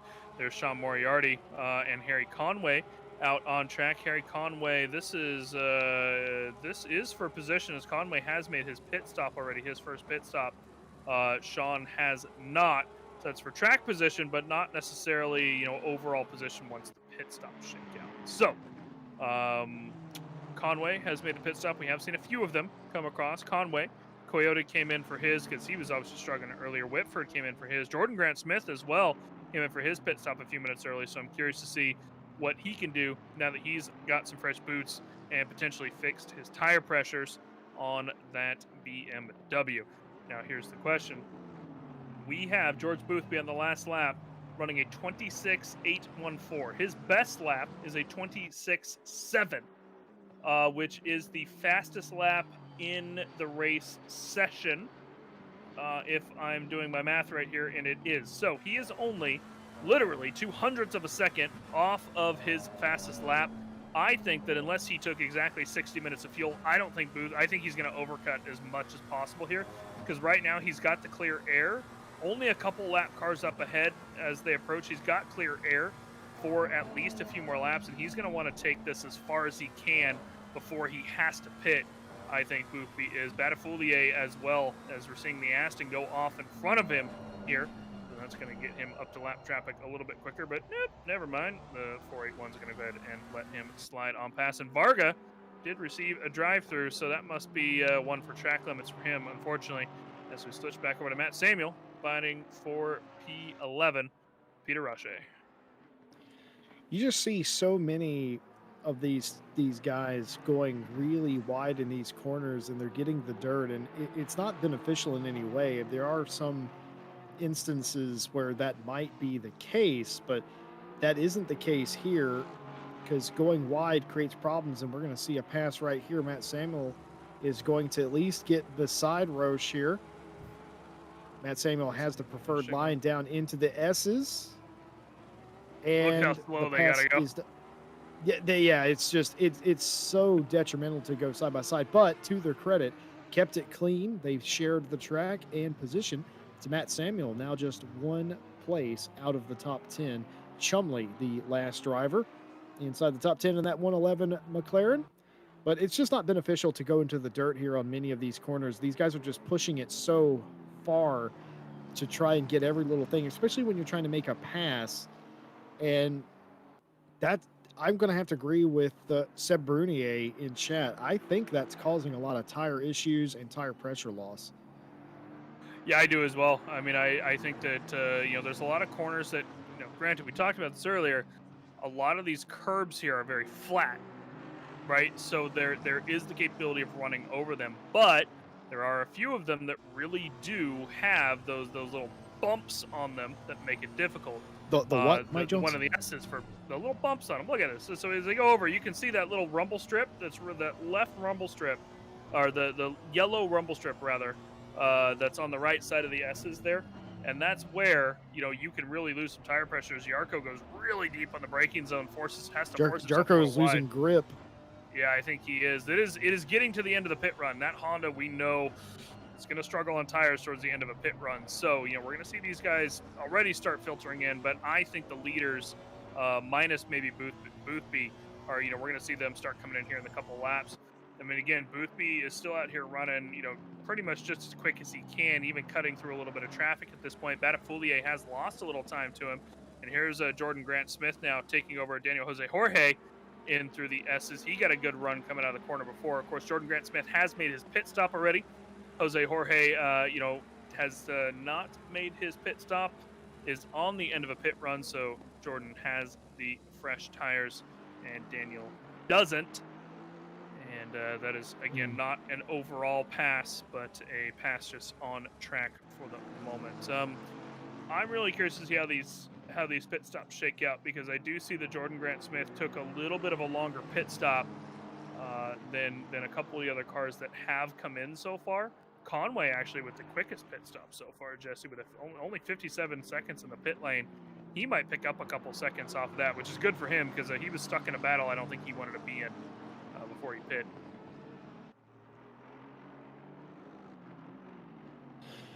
Yeah, well, I think every time you go to a new track in an endurance setting like this, you always have to ask the very important question: how much is tires worth? Some tracks it's worth more than others. I think watching Jordan Grant Smith make that previous pass on Daniel Jose Jorge, as Cormac and Tavarian both come in, I believe, yes, indeed, to do their first mandatory pit stop. Tire change is required to satisfy the mandatory stop. But I think we pretty much learned how much tires are worth here, and it's a ton, and that's a metric ton for all of you Europeans. Yeah, important to say the least. I mean, Donington, even despite the fact that these guys are clipping the curbs, clipping the grass, maybe losing pressure here and there, tires are looking at this track and the way these guys are driving it. Because again, this is a lot of our first experience with this type of racing at Donington as well. We can really see like how much you really can probably wear the tires out here at Donington. So this is an interesting. Again, I'm mostly looking forward to this, Jesse, as a very interesting take on what's going to happen for the 3-hour World Tour race next month. I think this is just very interesting information to gain for that race. As Boothby riding on board with the leader at the moment, he is just making his way through traffic, has not hit yet, and still running quick laps. His last lap was a 26.9 again. Just absolutely barbarically quick this man is on the track. Mike Jones, are we running the British GT BOP here today? That is not possible in multiplayer with ACC. Interesting. It is Okay, so we're running 2020. 2019. We're running 2019. Yeah, it doesn't have a 2020. This is 2019. So the ICGT tracks, minus Spa, of course, because that's in the base game, as well as British GT, are all 2019. Very interesting indeed. I know some people at home would be interested to know. And Phil, thanks for filling me in as well. So this is identical then to what we'll see in the Endurance World Tour in March then, as far as BOP. It very well should. That is correct. So we should be seeing the same exact thing, except of course different time of the day, a little different weather, etc., etc. But this is the same bop, at least, that we'll be seeing there. We have found nothing outstanding that we've fully decided to bop across the World Tour at the moment. Of course, we didn't throw one on the McLarens or anything at Silverstone. It's a 6-race championship, Let's let them fight it out. We do have quite a bit of McLarens in that. Matushka in the pits as well. I see that, by the way, Jesse, he made himself up. I mean, he's in the pits, granted, but he did make himself up near the top 10 before he made his pit stop. So good on Wolf. And looking at the track here at the moment, by the way, I think it is the lap for Mr. George Boothby to pit here. Look at all those lap cars in front of him. I think it's a smart play for him to come in this lap. Yeah, it's not a bad idea. And you have a strategy, right? And then so often you throw it in the trash because different circumstances and. Oh, this is Stewie. Yeah, Stewie was just telling me. I thought this was, but they're running like the same exact livery. Cormac and Boothby. No, this is Cormac. Yeah, this is Cormac. I thought this was Boothby. They're running the same livery. Well, Cormac Rymanen is fighting Tavarian here. This is for position. They both pitted. They are fighting each other here. The Aston and the McLaren, two very British marquees at a very British track. The first ever as Batafelier comes into pit road for his first stop. Yarko's not the worst pit out. Well. Not the best pit out, but not the worst one either. But just a handful of cars that have not pitted yet. I count 7 of them currently. So, actually 8 if you count Varga, who actually, nope, who he is in now. So, yes, just the 7 cars There's Meenan in. left to pit. So we've got Chumley, Samuel, and Boothby. Those are the only ones left to pit. There Everybody you else is in go. the Those lane. are the ones not in the lane. So you were right, spot on, Mike Jones. George Boothby going extra long here, as you envisioned he would for strategy reasons, and Tavrayan getting a really, really good look at Torvinen. It's going to go defensive is Torvinen. Now getting back on the line to take the S's. Not willing to force the move is Tavrayan right now, but he's going to get an opportunity to go into the inside, and I think this might be the pass, and you have to watch out for Cormac Ryan Meenan behind. They're going into the hairpin. This could be a 3-way battle, and is right now on the outside. Torvinen is going to be able to hold on to the position, but what about Cormac Ryan Meenan? Tavrayan goes extremely wide. He's going to give up the position to Cormac Ryan Meenan. Position gained, but not in the way that you may expect, as Tavrayan is the one of the 3 that loses out, as our leader, George Boothby for Side Max in the 666, is in pit road for his first stop. Yeah, first stop for him. We're going to see where that cycles out. Is Batafolia got a much better pit stop than Boothby does, and does he make up that little bit of time? Batafolia was in the pit for 57 seconds, one of the fastest pit stops in the entire grid. We're going to see what Boothby does as he comes out. Currently on board with Mark Whitford, with Ryan Meenan up behind him, and here comes Boothby coming out of the pit, I believe, here in just a moment. So here's Batafolia coming out of the final corner.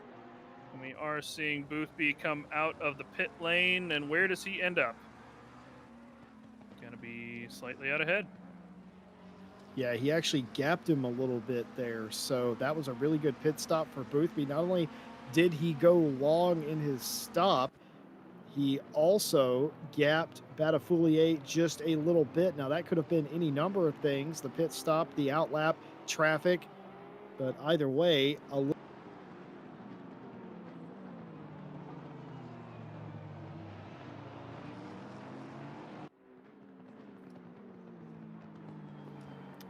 not a huge gap by Batafolia there, but still a bit more than he had to begin with.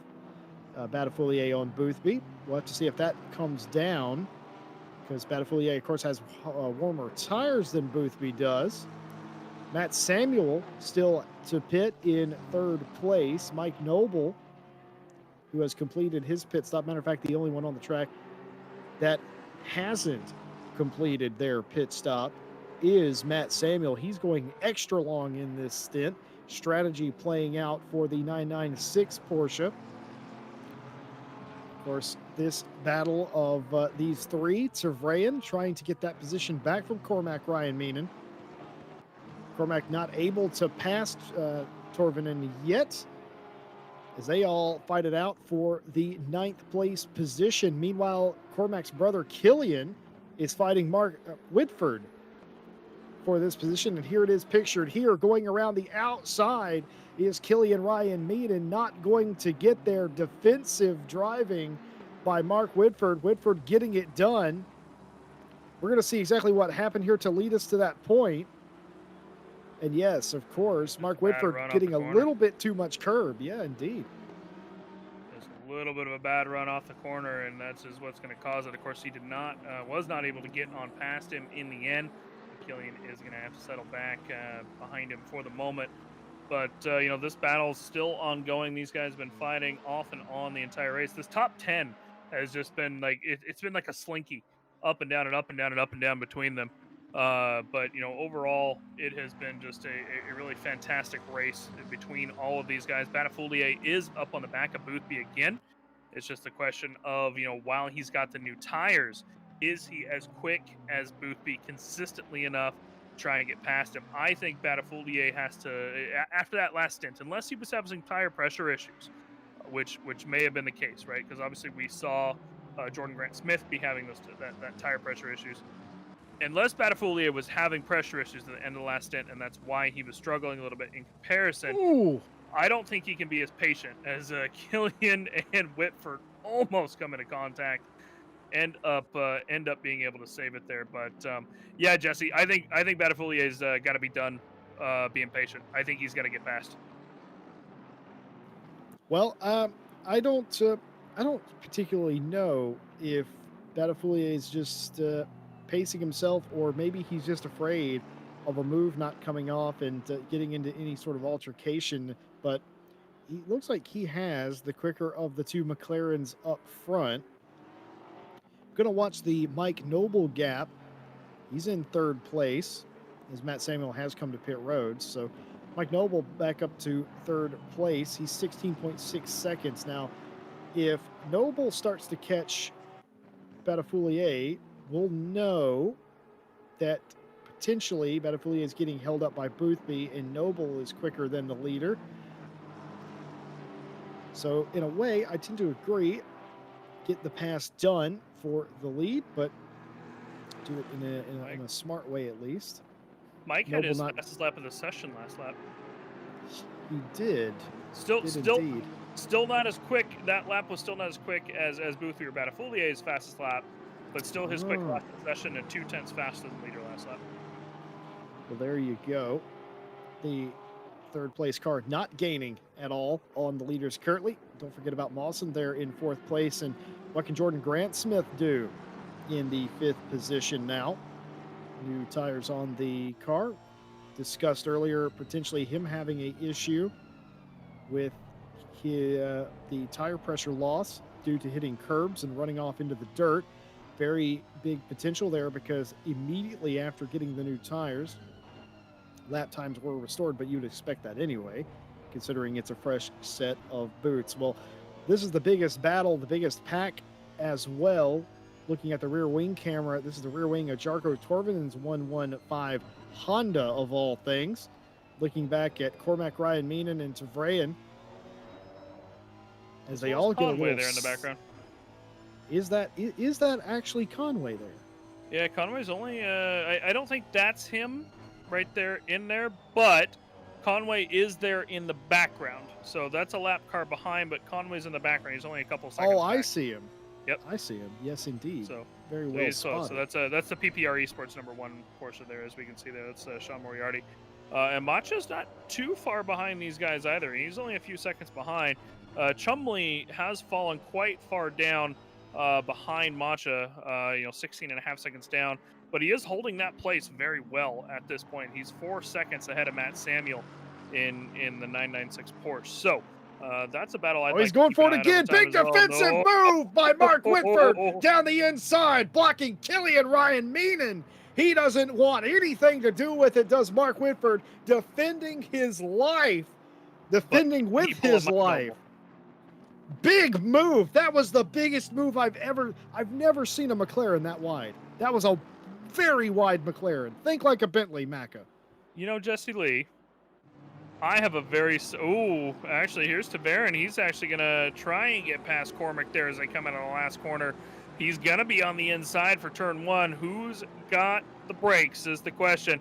Aston's got good brakes. McLaren in that mid-engine, though, pretty damn good. And Tavarin looks like he's going to keep a hold of it coming out of turn 1 as they come in through the Craner curves. Side by side still. Cormac going to slide on past in the left-hander on the inside, and they're going to slot themselves back out before they come through the old hairpin. So, Cormac and Tavarin there side by side all the way through.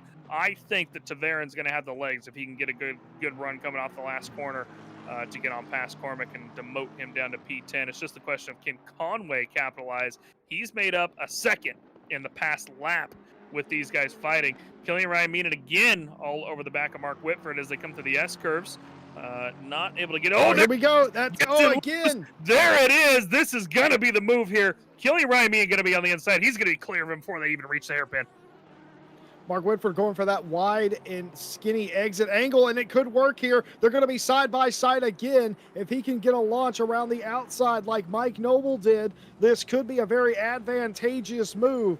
A mistake leads to a mistake, leads to a side-by-side battle. It's going to be a drag race down the front straightaway. Who has the legs? And once again, Mark Whitford Nobody. has the inside position down into turn one. Will he be able to clear him? Not quite. And now finally clear as they enter two. Excellent sequence of corners. A mistake into the S's, a mistake into the hairpin, an order restored.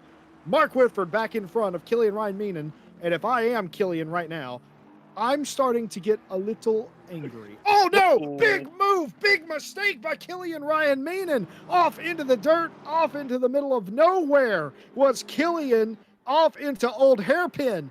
Look at this. What on earth happened? I think he caught just a little bit of the curb there, and it just shot him off. Luckily, again, these runoffs here at Donington are really what's going to save him. Didn't clip anything, definitely lost some time. Maybe got his tires a little dirty, but in the end, he should be fine. We did briefly switch to Batafoulier, making a move through the Melbourne hairpin there on Boothby. Not able to get that done was he. Boothby still out in P1 ahead, but Batafoulier definitely trying to make those moves. Here it is right here. So we're going to get a look at this again. Here's Boothby, goes just a touch wide, not quite enough coming into the corner. Batafoulier really tried to force him. Like he could tell that Boothby was going defensive enough that he was going to try for that switchback. Basically, just wasn't able to get it done. Boothby able to hold that apex all the way across, and Batafoulier coming out of the corner going, "Nope, you're still there on the brakes." Well, nobody has anything for these two, despite the fact that they are fighting immensely. Mike Noble continuing to fall back in third place. Jordan Grant Smith falling back from third into fourth. So the battle for the win very much between these two at the moment, and they're very nicely going at it. We'll see if that trend continues and just how long that will last. And he's going here for it again. Look at God, he just gets so close in the center of the turn. Yeah, they're coming out, and Batafoulier, I would guarantee that if we were looking at Batafoulier's inputs, we would see him ever so slightly tapping the brakes on the way out of the corner. because he's quicker than him coming out. Well, they call football or soccer the beautiful game. They call American football a game of inches, and I've always said motorsport is a game of millimeters.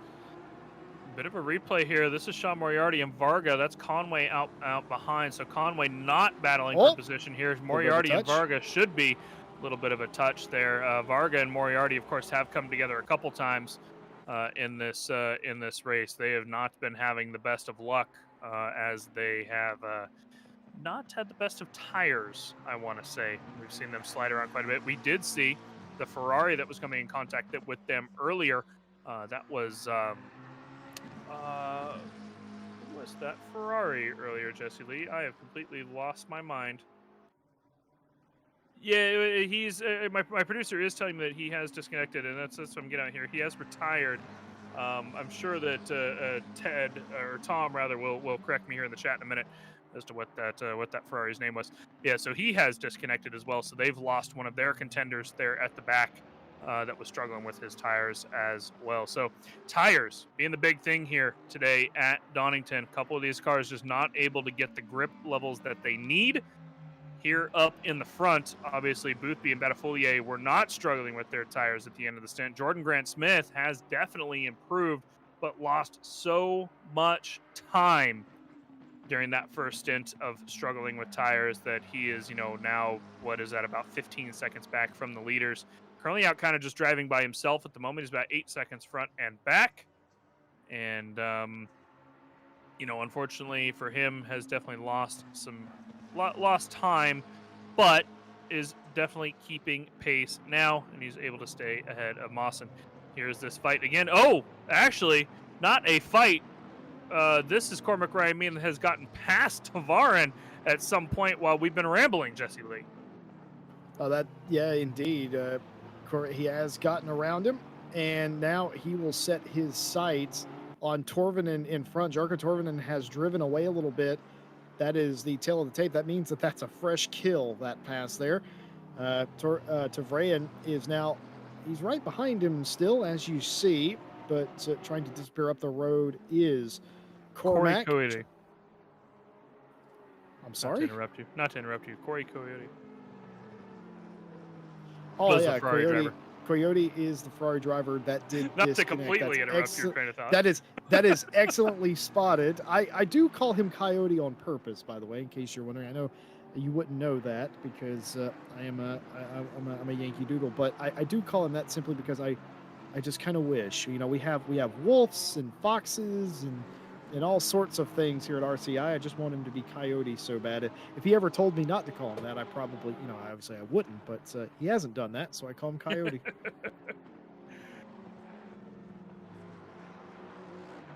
Well, we've got Taverin here who has. Oh Uh-oh.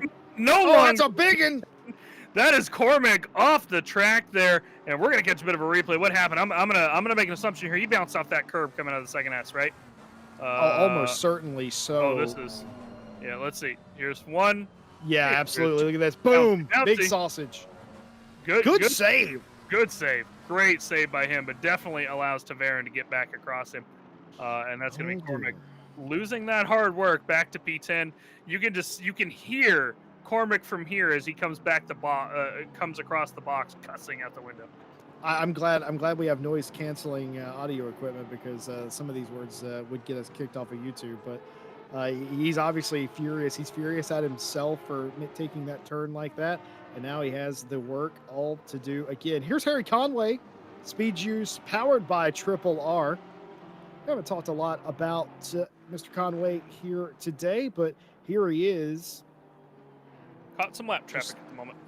Yep, just sort of making his way around the V12 Aston Martin. And while we're on a sort of run about the field, I think we got to ride the Chum train real quickly in the 111 McLaren. I think we've got enough of his supporters in the chat to ride that. And here it is, ladies and gentlemen, the 111 McLaren, the Chum train.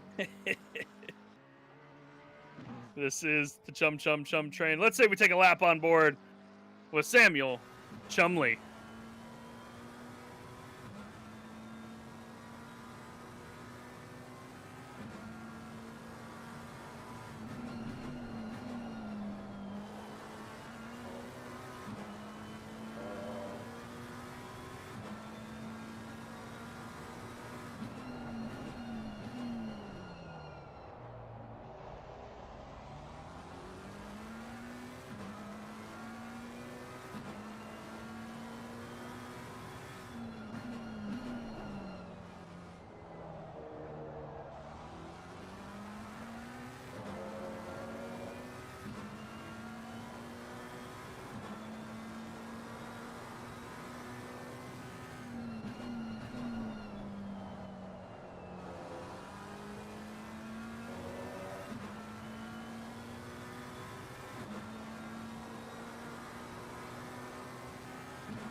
Well, that is just fantastic. That lap there with the Chum train, as he has called himself. But that's why we do this. We do this to give a place for all the teams and the drivers to come and sort of have a nice and fair race. And we love seeing you guys, the supporters, the followers, and the teammates in chat supporting your drivers. Feel free to come by any time. And that very much requested Chum train lap by the Chumley fan base.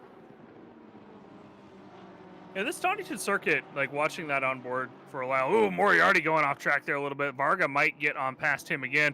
This fight still ongoing. Dalton in the mix as well here. Of course, this is a three-way battle for what is effectively last place at this point.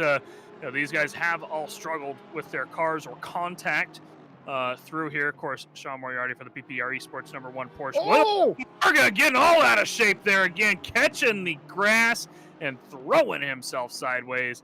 and he is going to be our next last place leader for the race today. On board here with him, we're going to catch him, catches the curb, throws himself, good hold by him for the most part, didn't spin out actually, but throws himself up off the grass. And yeah, Varga is struggling today, Jesse.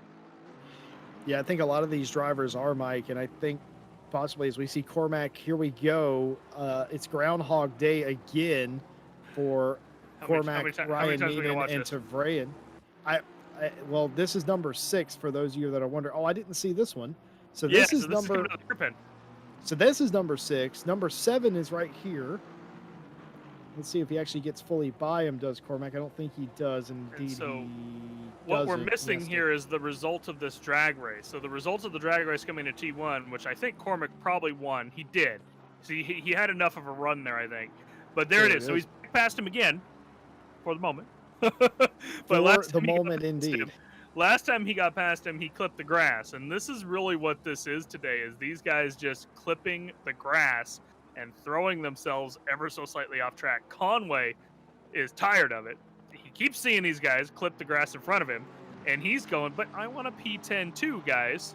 And Conway's sitting there like, just kiss already, because if they do that, he'll be right up there in the mix as well. So that's what Conway wants, and obviously Cormac and Tavrayan don't want anything to do with that. That's why they're racing so cleanly. And I think if Cormac sees the 58 again, he might just have a mental breakdown, because I feel like he's been trying to get that position for the better part of the last hour or so. He's got it again. Now he's going to have to mind his P's and Q's so he doesn't have to make the pass again. Meanwhile, Jarkko Torvinen in 8th place now has a fairly sizable lead of 4 seconds behind him, as he continues to try and pursue Killian Ryan Meenan. So Jarkko Torvinen sandwiched between 2 Ryan Meenans. Yeah, but he's catching one of them at least. Jarkko, besides for last lap, which he got a bad lap, he has been slowly, I believe, catching Killian. Slowly, very slowly. Not even enough that it's very noticeable. But that said, as Sebastian just pointed out in our chat, what is not happening is Killian Ryan Meenan is not catching Mark Whitford. So that gap has kind of stabilized at about 1.5, if not grown ever so slightly, as we're seeing the 221 off again on the back half of the track. Varga, yellow flag there on the mini map, and that's going to give him some more struggle as well. We're going to see him probably clip the grass here, if I had to guess. Yep, throws himself off.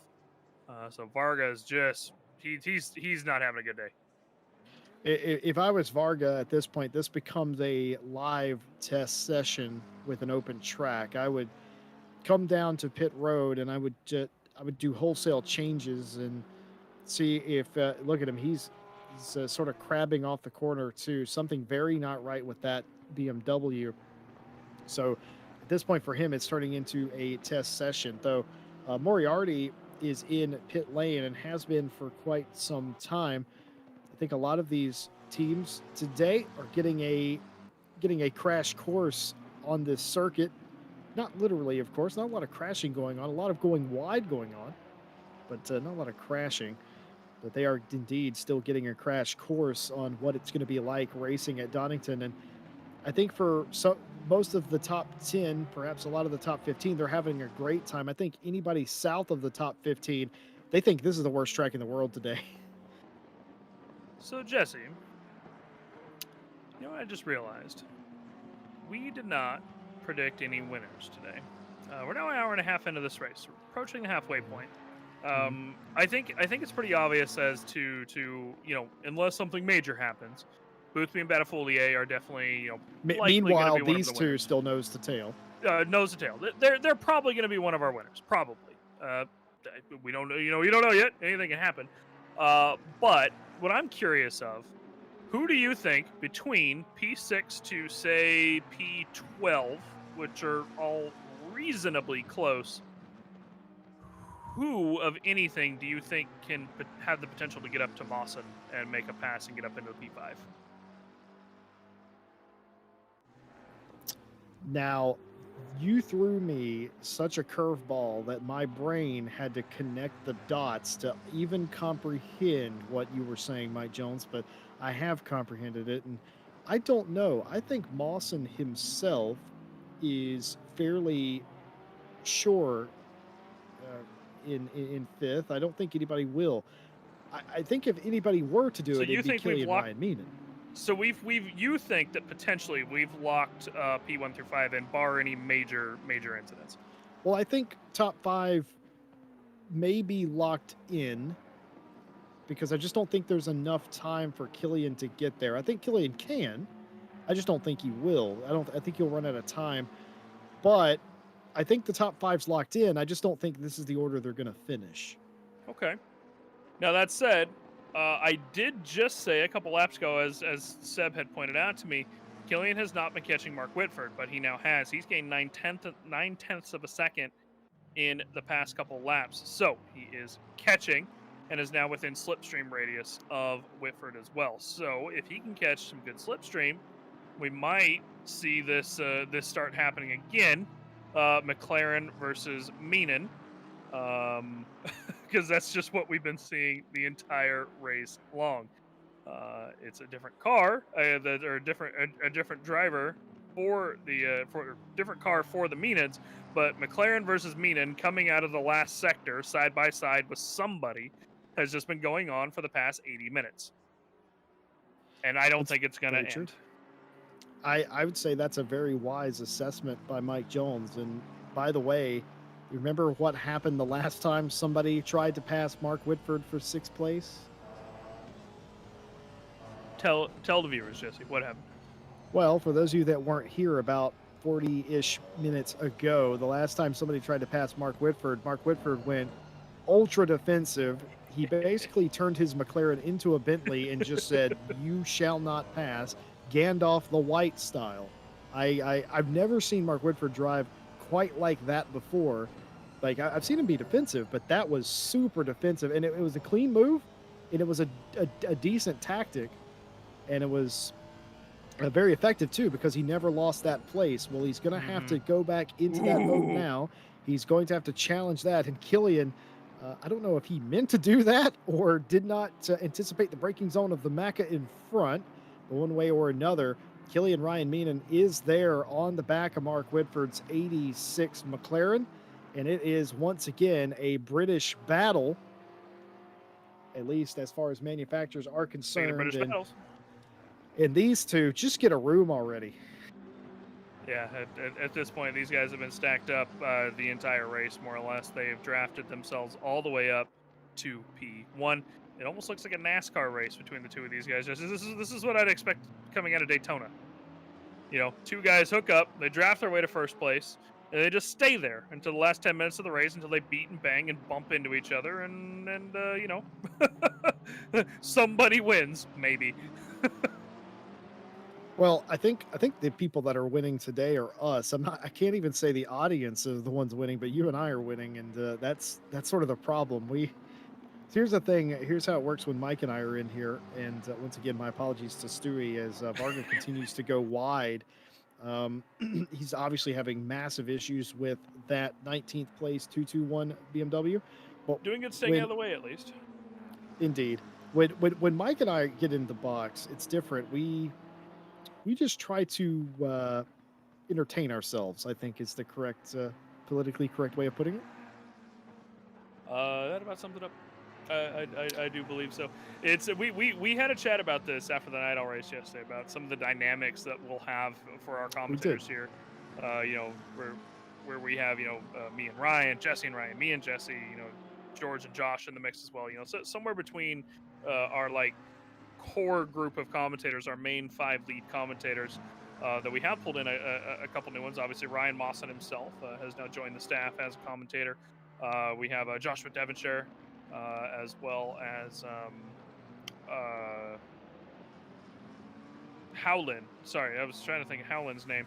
Who hasn't commentated for a little while, but he's been pretty busy with schooling and stuff. So, different dynamics coming in, and it's really interesting because we'll talk about how there's the ultimate dynamic of George Jesse, and Ryan in the box at the same time, which is That just is an interesting contrast of Ryan and Jesse geeking out, Ryan and Jesse geeking out, Ryan and Jesse geeking out. George screams a lot, and Jesse gets really excited for a second. And then George and then Ryan and Jesse geeking out, Ryan Jesse geeking out. Like, yeah. The way that I thought about this last night, Mike, after we had that conversation, and I've determined Ryan is lawful good, George is chaotic evil, and I am true oh God, neutral, and Jesse, that is a mistake. Jesse, I have a story for you. You just Well, you we just we definitely have the time. Go on. you just referenced D&D, which means I now need to tell you my story about what happened at D&D yesterday. I don't know if there are any Americans in the chat at the moment, so I'm hoping that there is. Do you know that Geico commercial with the pig going wee wee wee all the way home, and he's going I recall. Yeah. wee? Yeah. Oh, hey, hang on a second. Batafulier going for a bit of a move here in Hold the on a minute hairpin. here. Boothby taking the inside line, but this is going to be Batafulier on the inside for the final corner. Will he finally be able to get this done? I don't know. Boothby hard on the brakes, but Batafulier is going to get it done. The switchback is going to try to come in, but Boothby not going to be able to. And there it is, ladies and gentlemen. Super defensive. Leading this first lap of the race, but here's the question. He took the Oh, he's going to let outside him line. in. Boothby, Boothby, you can see he touched the brakes there at the last second. He's like, nope, you're going to cut down. Okay, you go ahead. So Batafulier there finally gets the move done in the hairpin. And I'm wondering if he just got, did Boothby just bounce off the curb a little too much in the S curves or not? I have to go back and take a look at that. But we have a new leader, 62 laps into this race. Well, Batafulier was right on the rear bumper cover for a very long time, and it's not over here. He's going to go around the outside as Boothby. Boothby still fighting this move. Tries to go around the outside, cannot get it to come off. Inside prevails for Batafulier. Batafulier was on the absolute bumper of Boothby for more than an hour's time, and he finally, patiently waits for a mistake ever so slight though it may have been, comes in for Boothby, and Batafulier your leader, but George Boothby not giving up for side max. He is continuing to apply pressure to the 994. Yeah, definitely going to be a lot of pressure coming out for Boothby. Boothby doesn't like being behind somebody. If anybody's tuned into his stream at all, I've been tuning into his stream a little bit just to kind of get a sense for the guy.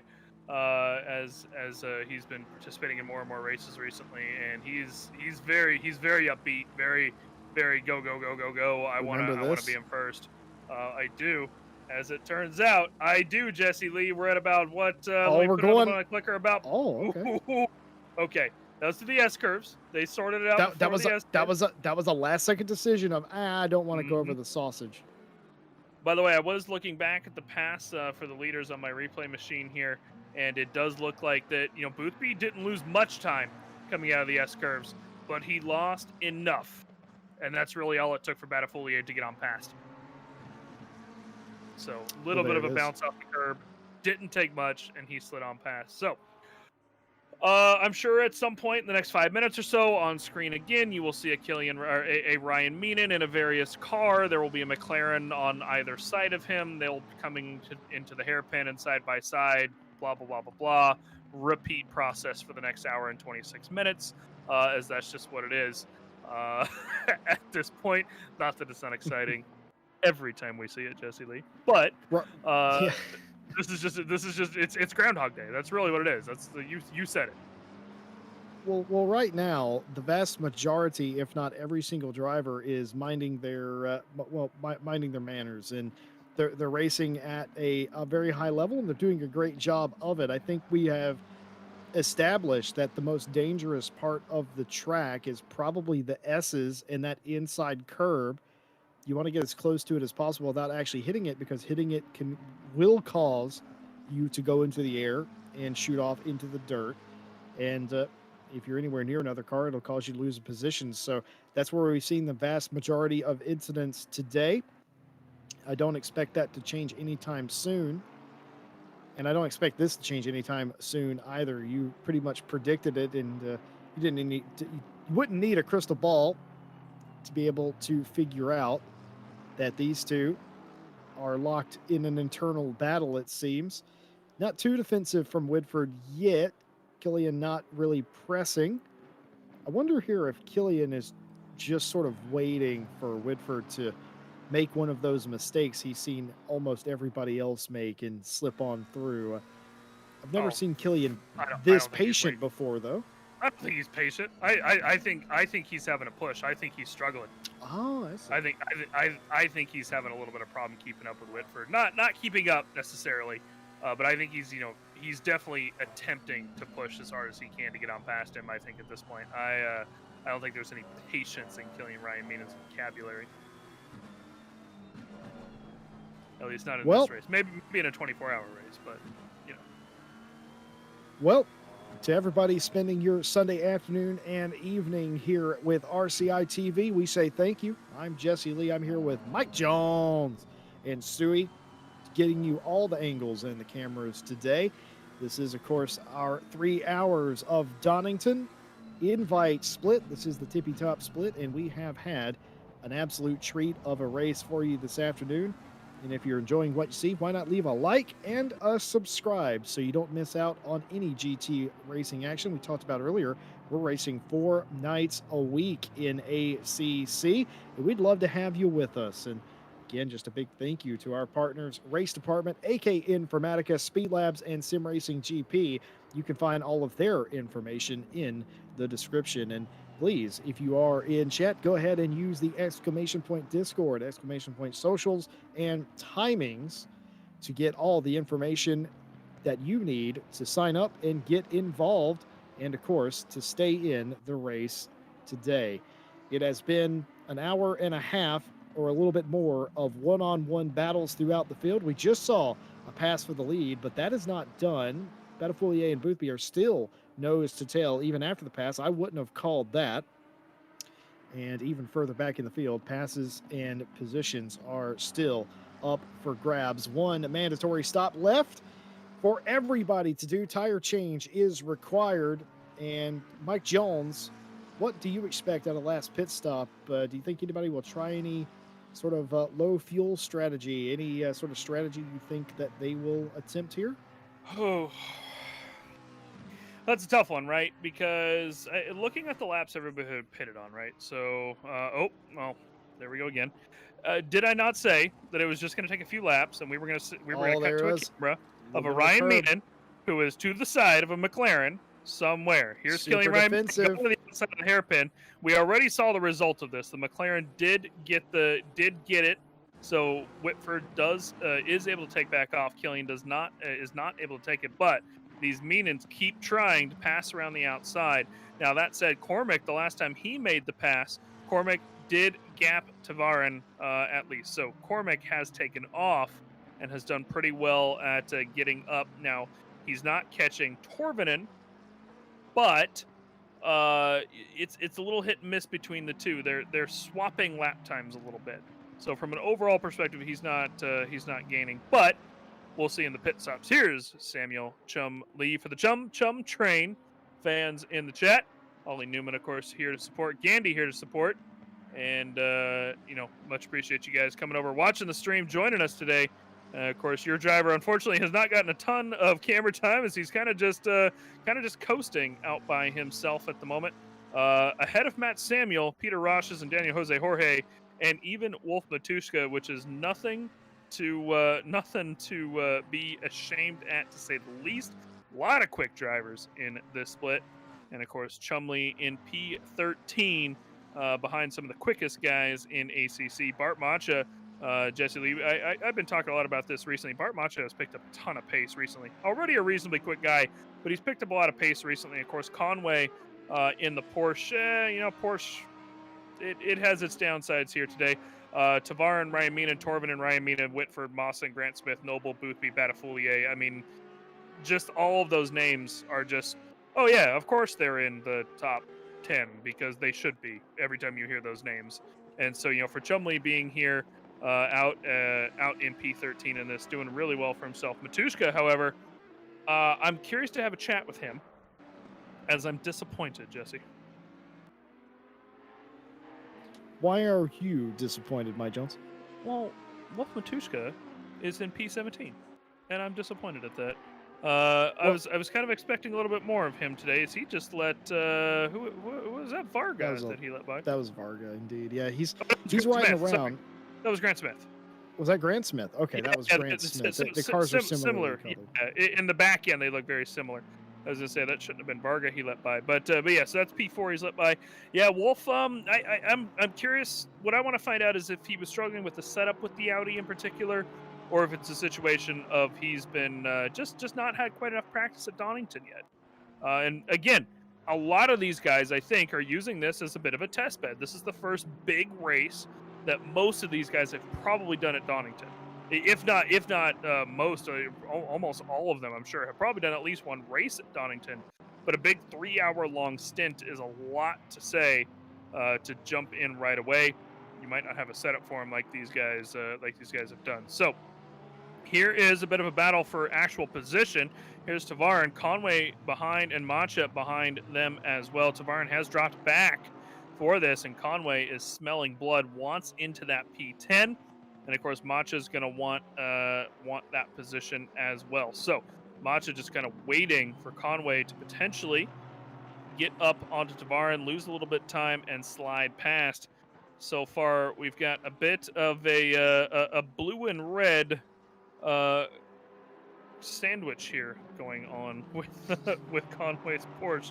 It's very does not sound appetizing. It does not. A blue and red with some Miami Vice filling is an interesting one. That is if it's funny too. We associate certain car colors combinations with certain people.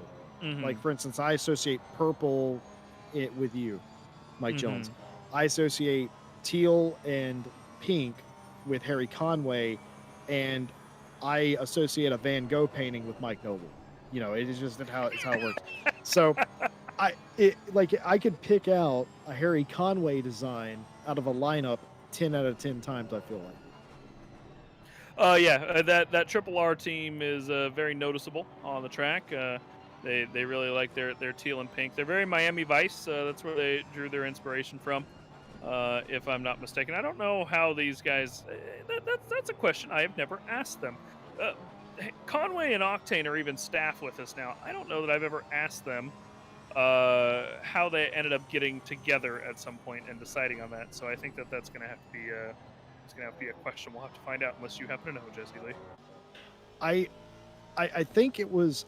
I vaguely remember talking to Octane about it, and there's an airplane in the coming in for a landing. And Stewie, I didn't know that he was a plane spotter, but he is indeed today, as you can very briefly see what appeared to be a 747 come in. We're gonna go for it. Yes, we are. We're chase that plane. That is not a 747. That is a CRJ or a Citation coming in to land. That is a private jet of sorts, not a 747 at all. And will it actually land? It kind of does. It kind of clips to the ground a little bit. Well, let's see here. Let's follow it. CRJ cleared for landing. Runway, whatever this is. Yeah, so they kind of settled in on the ground, and then they sit there all the way down the runway, and then they disappear out of the all. Okay, well, this is too much nose drift. You're not going to want to. You do want to keep the nose gear off the ground a little bit, but not quite that much. And well, all of a sudden, oh dear. Well, that's a tail strike there, and that is that's a visit from the Aviation Administration right there, if I've ever seen one. And what is it do when it gets to the off. end? It takes back off. Yeah, well, so is this plane. This plane's going to take back off again, and I'm okay. Well, that's what happens when a plane lands. We're going to see the Wolf Matushka incident, and Matushka, he's playing Farm Simulator at this point. We're playing Flight Sim. Wolf Matushka's playing Farm Simulator. It's going off the rails. And Varga's playing the Jimmy Broadbent School of Euro Truck Simulator. been that kind of day, folks. Here Sunday with you, RCI TV. It's getting a little weird, and whenever you get Mike Jones and myself in the booth, we normally are. I think we're a bad influence on Stewie, Mike. I'm just gonna say. I think so. However, what is not a bad influence is Killian Ryan Meenan again on the Remember outside these of guys? Whitford. Yeah, again on the outside of Whitford there in the hairpin. Stewie pointed something out to me a minute ago, Jesse Lee. I don't know if you caught it, but what we have seen is that the McLaren isn't doing so well in Sector 3, especially in Oh comparison to the yes, Aston Martins. So you did overhear that when he was I talking did to me see about that. that. Yeah. Yeah, it's an interesting little fact, but he's right. He pointed that out, and it clicked in my head. I'm like, you know what? He's right. These McLarens are just not doing quite as well through Sector 3. We're not noticing that with the battle up front because, of course, it's two McLarens. Speaking of which, by the way, checking really quick on that battle up front, Boothby 1.2 seconds behind Batafoulier. We're seeing the literal exact opposite thing that happened at the end of stint 1. Boothby now a little bit behind Batafoulier. So the track has heated up ever so slightly. Maybe Boothby went a little. Maybe he made some slight tweaks to his tires or whatnot, but he's definitely not losing any time. Actually, looking at the laps, his last lap of 28.856. Again, both of these guys pretty much the fastest cars on the track. That said, I am happy to see Mike Noble and Jordan Grant Smith and Ryan Mawson all running 26s as well. So the top 5 are all easily the fastest cars on the track, and that has been pretty much proven throughout the day. Interesting little thing. I think these guys trying to figure out their tire pressures at least. And speaking of blue and red Oreo cookie sandwich, Harry Conway in the middle That of those still Aston doesn't Martins. sound very good. Even It, you it just added sugar to the sandwich, and it's Oh, not very but good. hang Harry on a Conway second. That might not be thinking a about sandwich making it much happen. longer. Might not be a sandwich much longer. Oh, Harry he's thinking about going Conway. down the inside. Will Harry do Nope, it? No, he nope, will nope, nope, not. nope. Not that Smart time. move. Yep. So yeah, that's going to be Tavarin holding off Conway there for the moment. Starting lap 72 of this race. 1 hour, 13 minutes left. Go. Pit stops going to start happening here very briefly. Jesse, we started talking about this earlier, and then we saw a move getting done. Pit stops. Jordan Grant Smith, of course, pitted very early, along with Mark Whitford. They pitted on lap 32 and 33. Now the rest of the guys in the top 5 pit on lap 40, besides Boothby, who pit on lap 41. That means that if they split it evenly, Boothby's got another 11 laps before he needs to come in. But those BMWs are going to run out of fuel before that. They are thirsty, hungry boys, and they're going to have to stretch their fuel out a little bit here. I think they're within their window of needing to pit here within the next couple laps, and I'm almost wondering if they're going to have to lose a little time for fuel saving towards the end of the last stint, so they don't have to come in and do a splash and go. It's going to be interesting. Tavarin going off the track right there, just on his own accord, trying to maximize the width there to make the S's, but no harm, no foul. Gets the one wheel back up onto the racing surface. Wide goes Conway, and is that going to be an invitation for Bart Macha here? It may well be, but he's going to be stranded to the outside. He actually lets Harry Conway back in line, and everything is line astern now again. But we're talking about the pit stops, and there's going to be some strategy calls here in this final pit stop. Mm-hmm. Again, they are required to take tires, but there is no requirement for how much fuel you must take. Well, other than you taking enough to get to the finish line.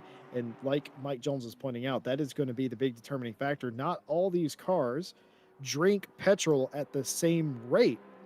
So a big Bentley that drinks more will in turn need more fuel, which is more time in pit road. And that's something that we will definitely follow in the closing pit stop. And one other thing that I'm following is drive-through penalties. We've seen them crop up even more. We saw one within the first hour and then no more.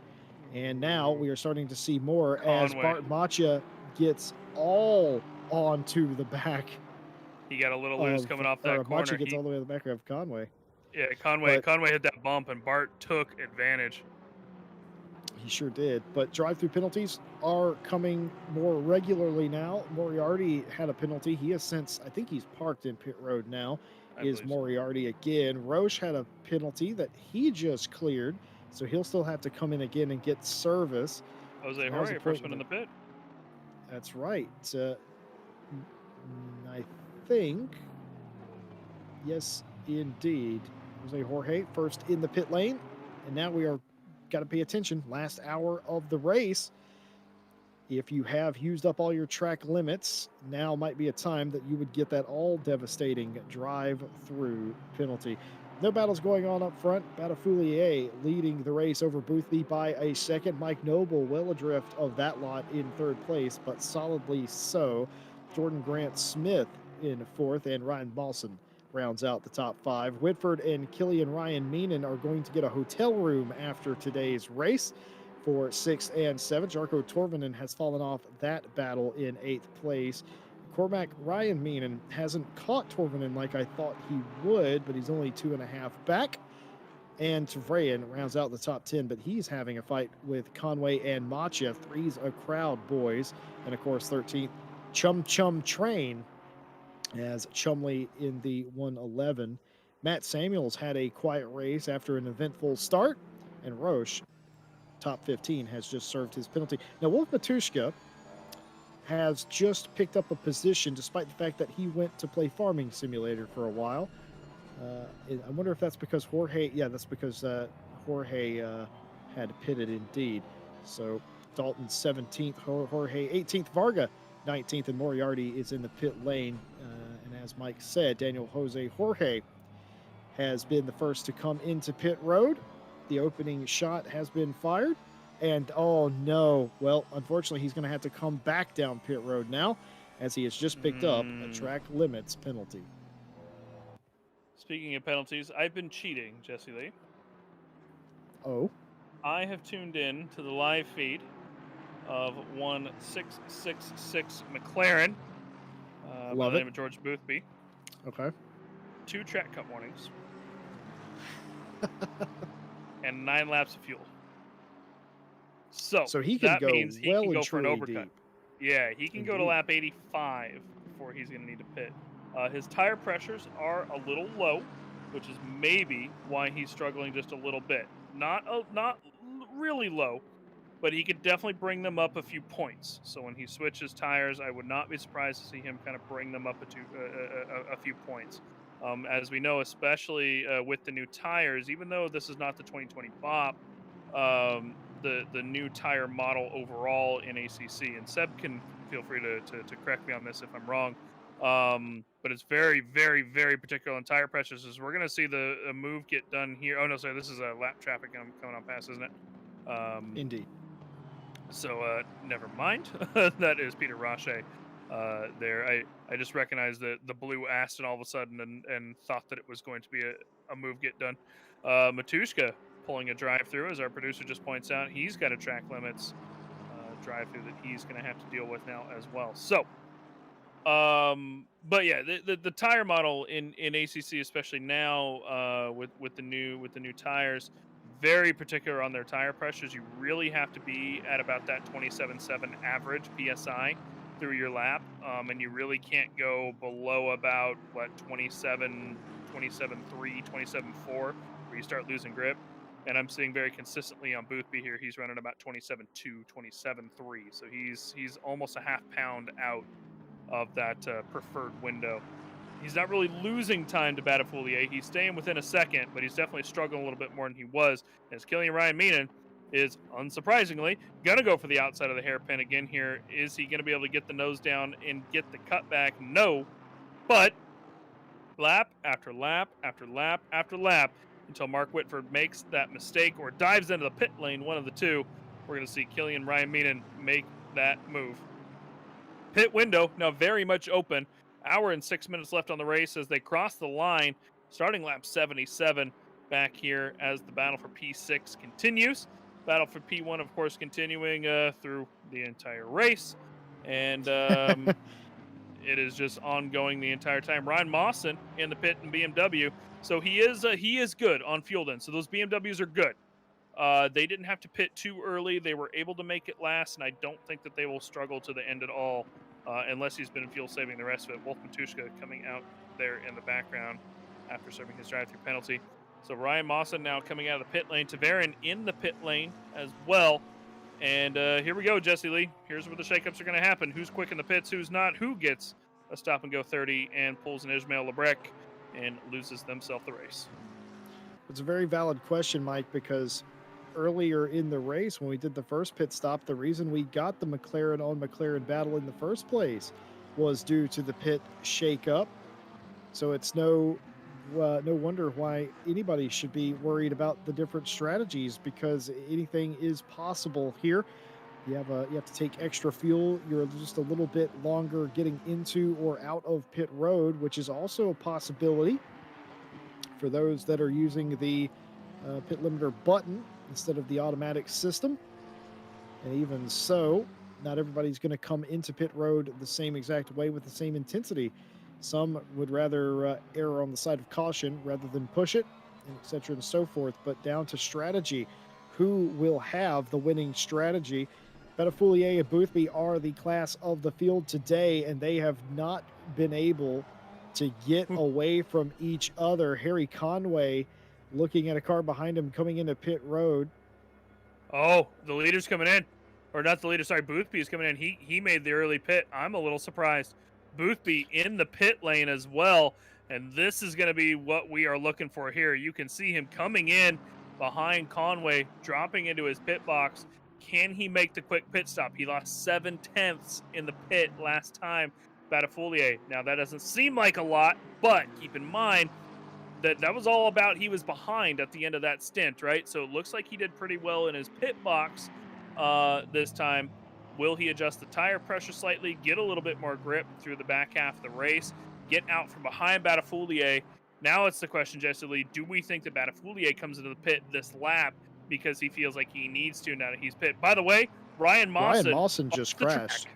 Off the track, Yeah. Ryan Mawson is. That might lose him quite a bit of time.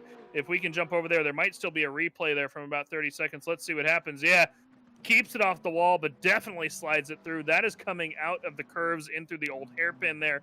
Must have caught a bit of a curb. And again, we've just seen all these guys struggle with this quite a bit. By the way, checking on the pit lane, George Boothby, 5/10 faster in the pit lane this time than last time. So let's find out what Batafoulier can do when he comes into the pits.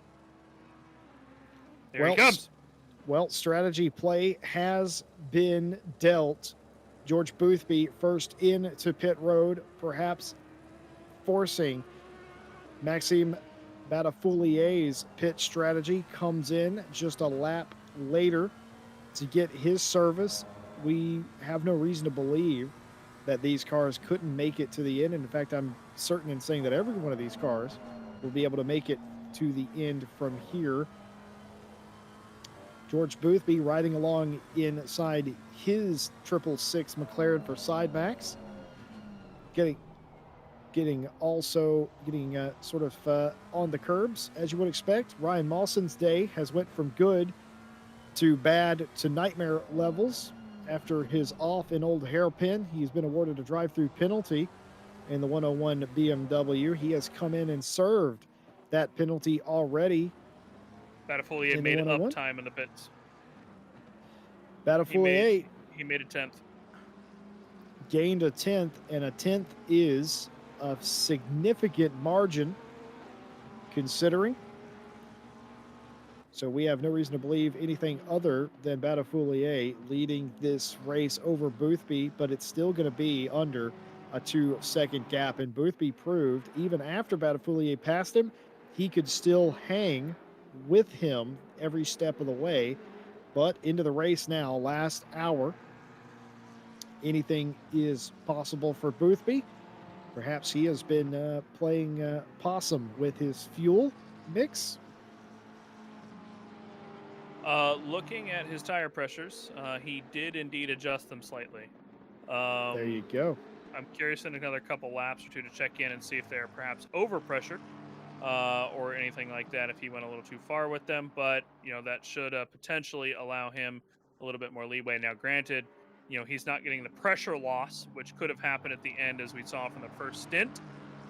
With these guys, they struggled, obviously, towards the end of the stint, losing tire pressure here which is going to be really interesting. I think, Jesse Lee, when we do a bit of a longer race here and limit some tire sets, because of course, if you're forced to double stint a tire at this track, it's going to make it very difficult and not allow you to take quite as much liberal use of the curbs as Killian Killian in the Ryan pits. Mason diving into the pits. That doesn't surprise me.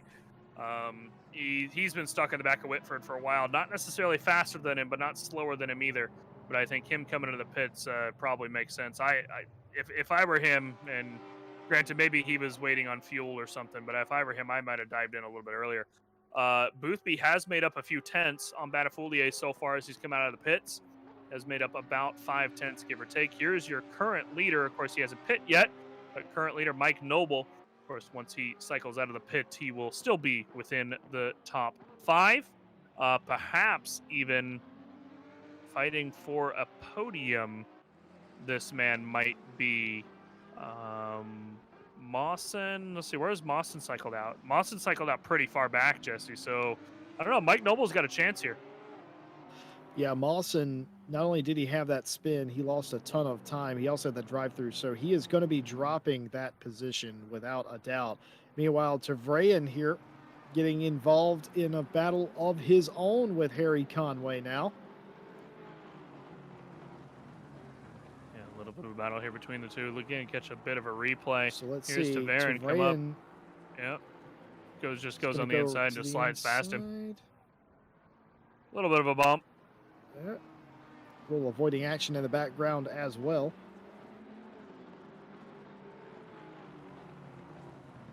Yeah, so this battle, I mean, we've seen these three kind of stacked up for a while, and they have cycled out of the pits the same way they were earlier. Blue and red, Miami Vice, blue and red. It's almost like we've seen this repeat very often It's through like the race as well. The strangest peanut butter and jelly sandwich. Jesse, that reminds me, I need to go to the store. I'm out of peanut butter. We can't have that. We can't have that. And I have no idea. For anybody that could hear it, I have no idea what's going on here today. But just the most amount of military aircraft flying over my house today, and I don't know what that's about. But actually, I'm pretty sure I do know what that's about. There's a military base not too far from here. So, but they are they're going low and fast, and they you know how the military is. They like to show off. So. If you hear that in the background at any point, or you have been, I do desperately apologize. There's only so much modern technology you can do against the might of the U.S. military.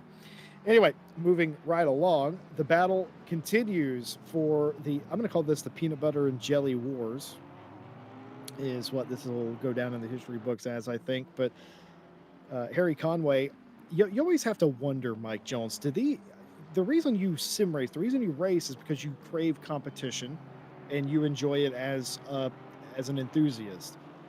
But whenever you're racing the same person for hours, some drivers react differently. Some people love that. They love that familiarity, that safety of like, oh, I know I can race this guy and there's not going to be any incidents. But also there's the other one, as Mark Whitford is somewhere in pit lane. There he is.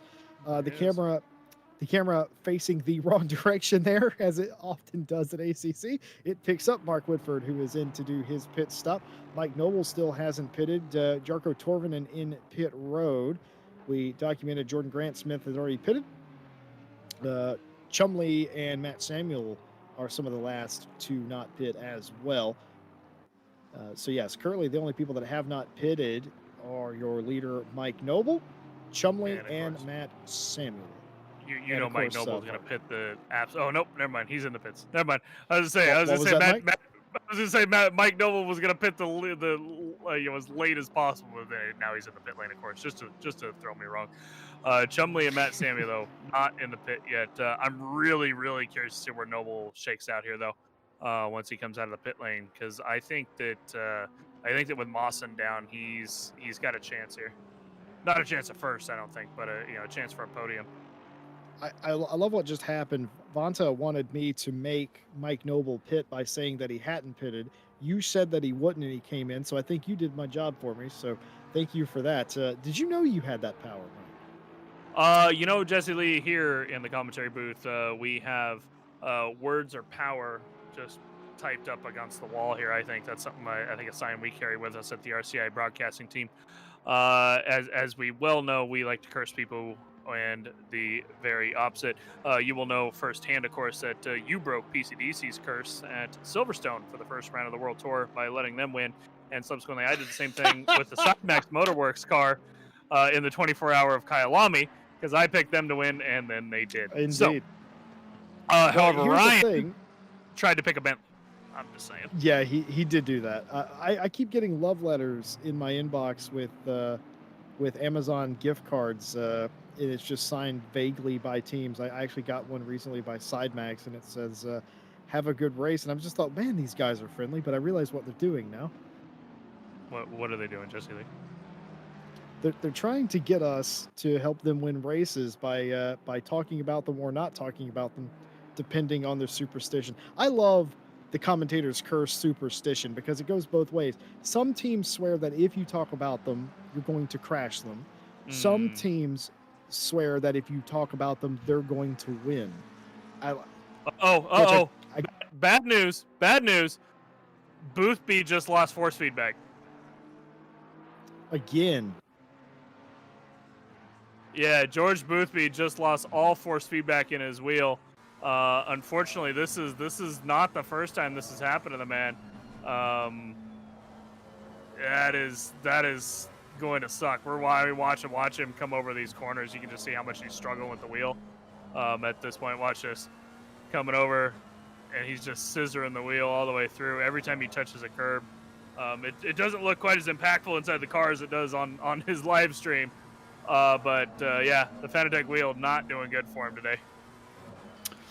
Well, that's going to be unfortunate. Again, this is not the first time we've heard this from Boothby. Boothby has had to retire previously due to this in other races, and he's also gutted it out in races as well. So it'd be interesting to see, considering he has a chance at a win here, if he tries to gut this out.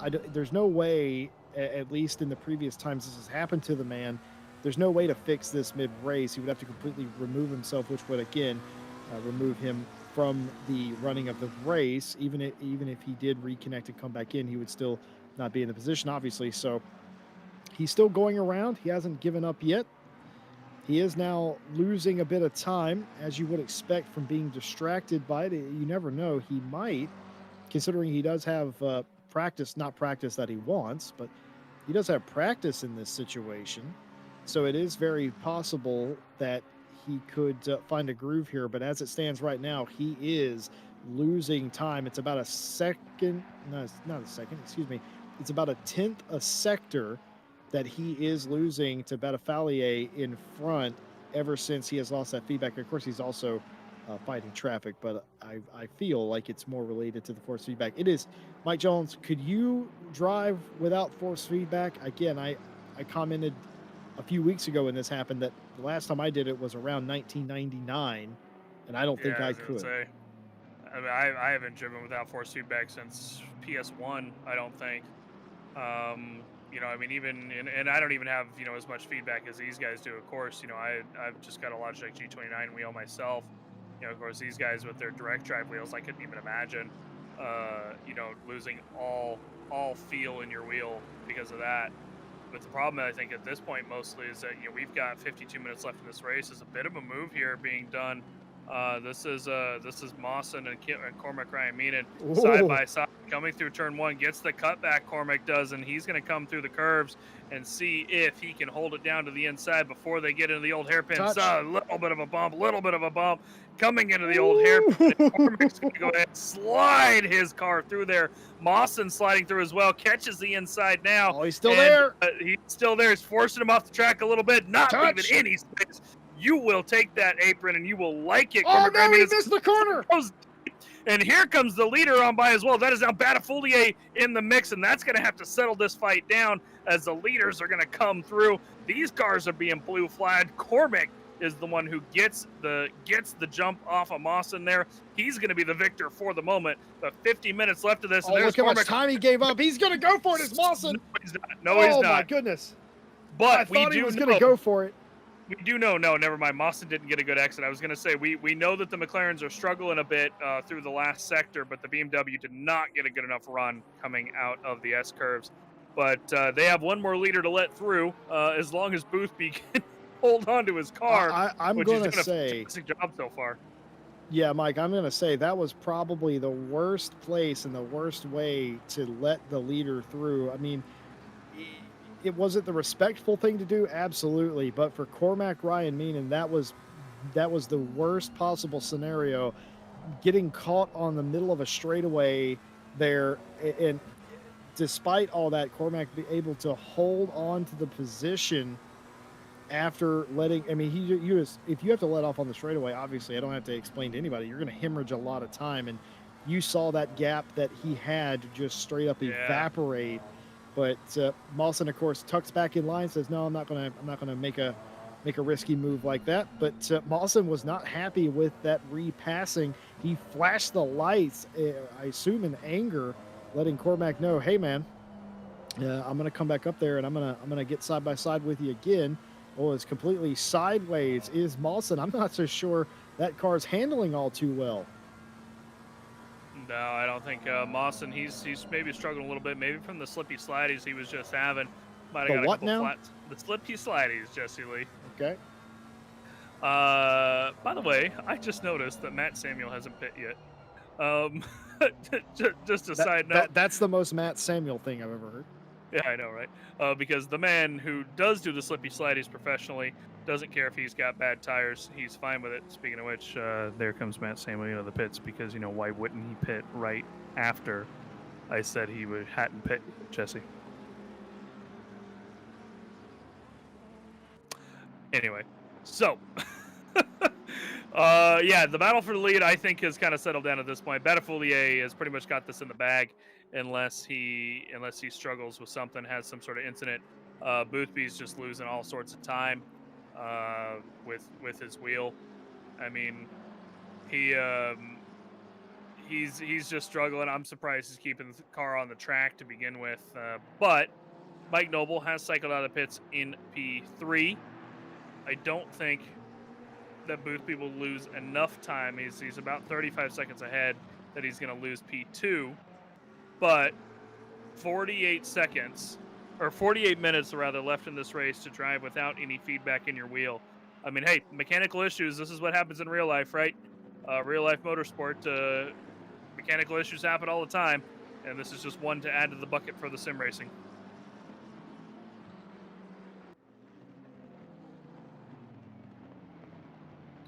Well, Killian Ryan Meenan is catching up to Mark Whitford again. I don't think anybody's surprised about that. And Ryan Mawson, with his struggles, is falling back. Unknown if he will fall far enough back for Turan to get involved, but certainly I wonder if Batafoulier knows what's going on with Boothby. I wonder if he knows specifically that he's having a wheel issue in the 666, or maybe he just thinks that there's something wrong with the car one way or another. He does know he has a 3.5 second lead, not nearly enough to relax, because any little off track, any little incident that the 994 has will bring the 666 back into play. Mike Noble promoted up to the third step of the podium. Jordan Grant Smith down to fourth place. And you can see again the onboard right there that Stewie showing you. And again, with the replay, look, this is what it's like. You don't have force feedback. You cannot feel the edge of grip and the limit of traction. And you go over it and you can visually see you're in a slide and you have to correct. And that's what George Boothby for SideMax Motorworks is dealing with in that 666. And it's not pretty, but that was an excellent illustration by our broadcaster, Stewie. And that's sort of how it's going for him. But he's still going around. He has not given up. And I find that very interesting because this is an invitational one-off event.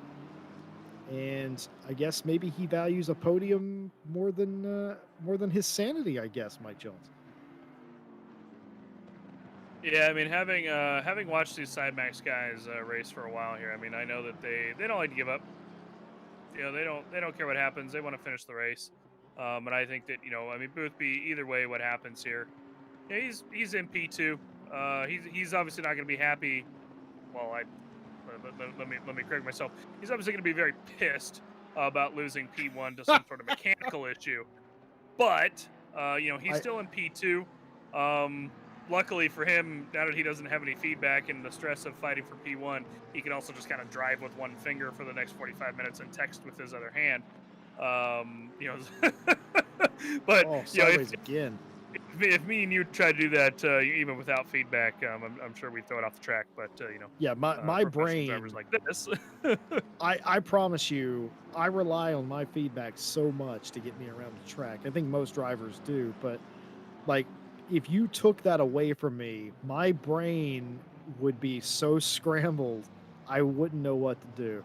Um, it, it's it's effectively like being thrown back into the stone age of sim racing, honestly. And I just it I've never tried it on purpose, but I have had a couple of times plugging in the wheel, and for whatever reason the feedback doesn't come on. The wheel's fine, but the feedback doesn't come on, and after one or two turns I realize that that's not happening, and yeah, obviously you reset it. But George Boothby does not have that luxury of doing that in a practice session. His feedback continues. I think this is the third time this has happened here for him in RCI alone. I don't know if this has happened in any other sanctioning body or not. I assume so. Seems to be a hardware issue. So I, the one thing is he's had practice doing it. Not that it helps that much, but at least he sort of has something to go on. Well, this is one of the loneliest men on the racetrack today. This is Samuel Chumley, the Chum Chum Train, in the 111. He is not. He has sort of been on this island in 13th for about 2 hours now, just in the middle of absolute nowhere. Which, if he is aware of the chaos everywhere else on the track, probably doesn't sound so bad. No, yeah, I mean, there's definitely been a fair amount of chaos happening. Overall, it's been a relatively clean race, but chaos can also include such things as having mechanical issues with your wheel and losing all feedback in that. Obviously, there's been Mawson, who just got himself a drive-through. Just saw Boothby cut the track, get himself another track cut warning as well, so he might have something to add to the list as well. If he gets a drive-through, that's going to put him within the clutches of Mike Noble, potentially through the end of the race. So he's going to have to be careful. Oh, hang on a second. Hang on a second.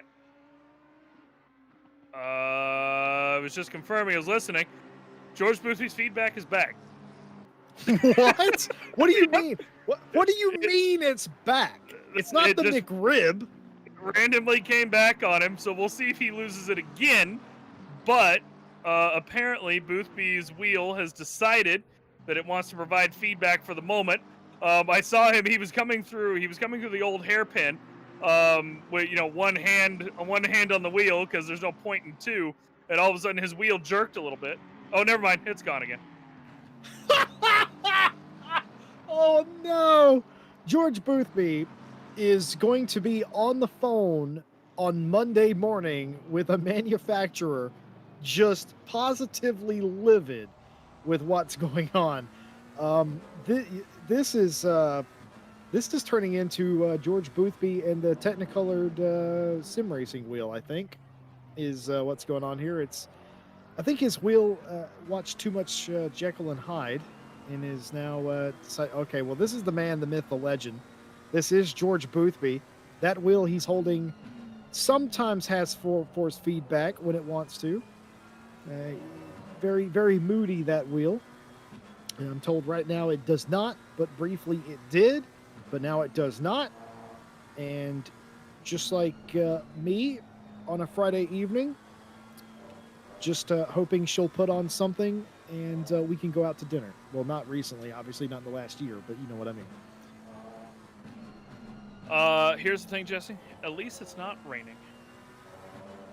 Yeah, it didn't rain here today. It doesn't look like it's going to, guys, either, because we started under complete cloud at 26 degrees Celsius on the track, and a little lower than that in the air. I think it was like 18 or 19.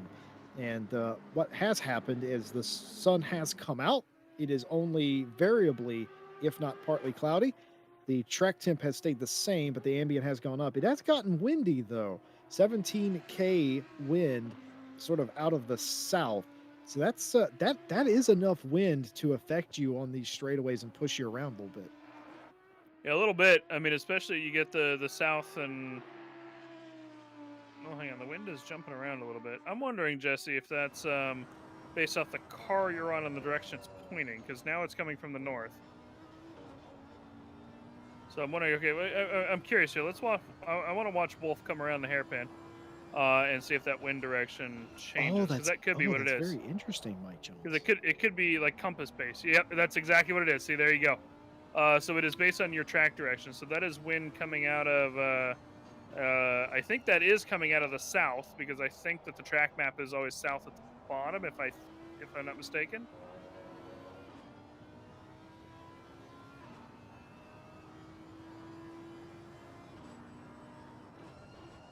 But that said, yeah, Wolf Matushka, he's been struggling through the race today. Daniel Jose Jorge does have himself a drive-through for track limits.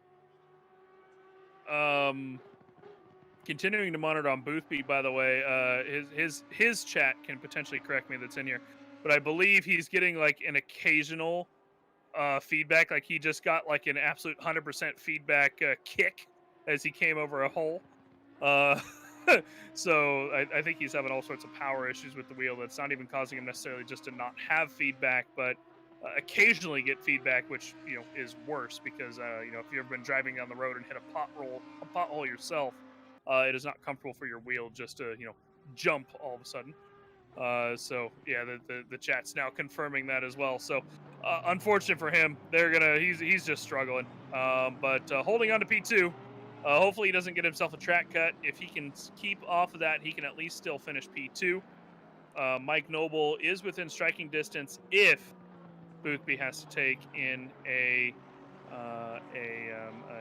drive-through penalty. Now Conway still stuck in the middle of these Astons, but there's a little bit of distance front and back there, Mr. Lee. I just want to make one point clear. I was not laughing at George Boothby. I'm laughing at the situation of just how off and on again it is. And it's one of those things, folks. When it rains, it pours, and at the end of the day, all you can do is laugh at yourself. And it's desperately disappointing. It's obviously it's something that Boothby's going to be very angry about. But just in general, it's one of those things. In 6 months' time, you're going to look back on and you're going to sort of smirk about it. It's that kind of race, and that's how it's gone for him. But yeah, for Conway, he is catching up to DeVrea now for 10th place. Now, if I know Harry Conway, and I work with the guy, so I do know him, he's going to want 10th place, and he's going to probably want that for several reasons. And he is ever so slightly closing down on the 58. Here is Matt Samuel for FFS Racing in the 996. He's had an adventure today. He's kept it on the tarmac for the most part of the race. He's in 14th, still going around, getting that valuable data for other races here. It's in the Porsche, though. I think the Porsches have learned perhaps among the most of anybody here. And I think by committee, they're going to say that the Porsche is not very good, to be fair. Yeah, the Porsche has definitely lost some bop recently. I mean, even when they did the little bit of rebalancing, even before the 2020 bop, it's unfortunate for Porsche lovers, that we're not seeing quite as many Porsches. Of course, there for a while, it was almost nothing but Porsches. So I think that it's definitely went a better way. I would rather see more manufacturers on the track than say 30 of one make, which was kind of what it was turning into. You either saw tons of Porsches or tons of Audis.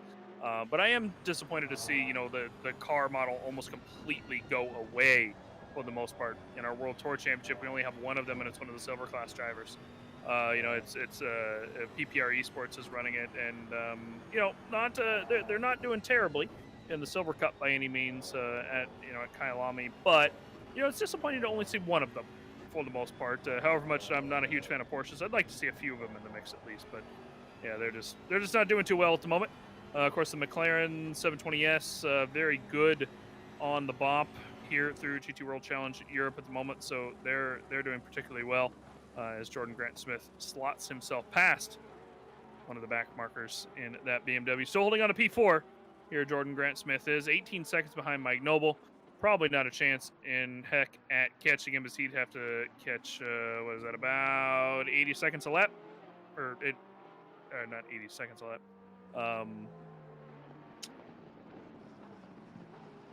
Wow. I'm realizing what that 80 math was doing in my head.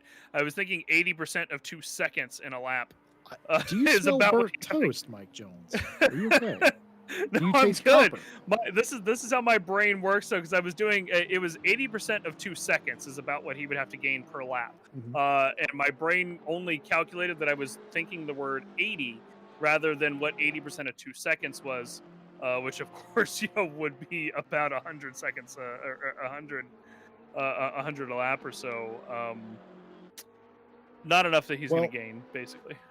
Well, Mike, if you do start to feel a bit bad, a bit dizzy-headed or lightheaded, we do have, incidentally, a medic on standby, because I was being accosted by Stewie here, who was berating me with information. He told me not to talk ill of Porsches.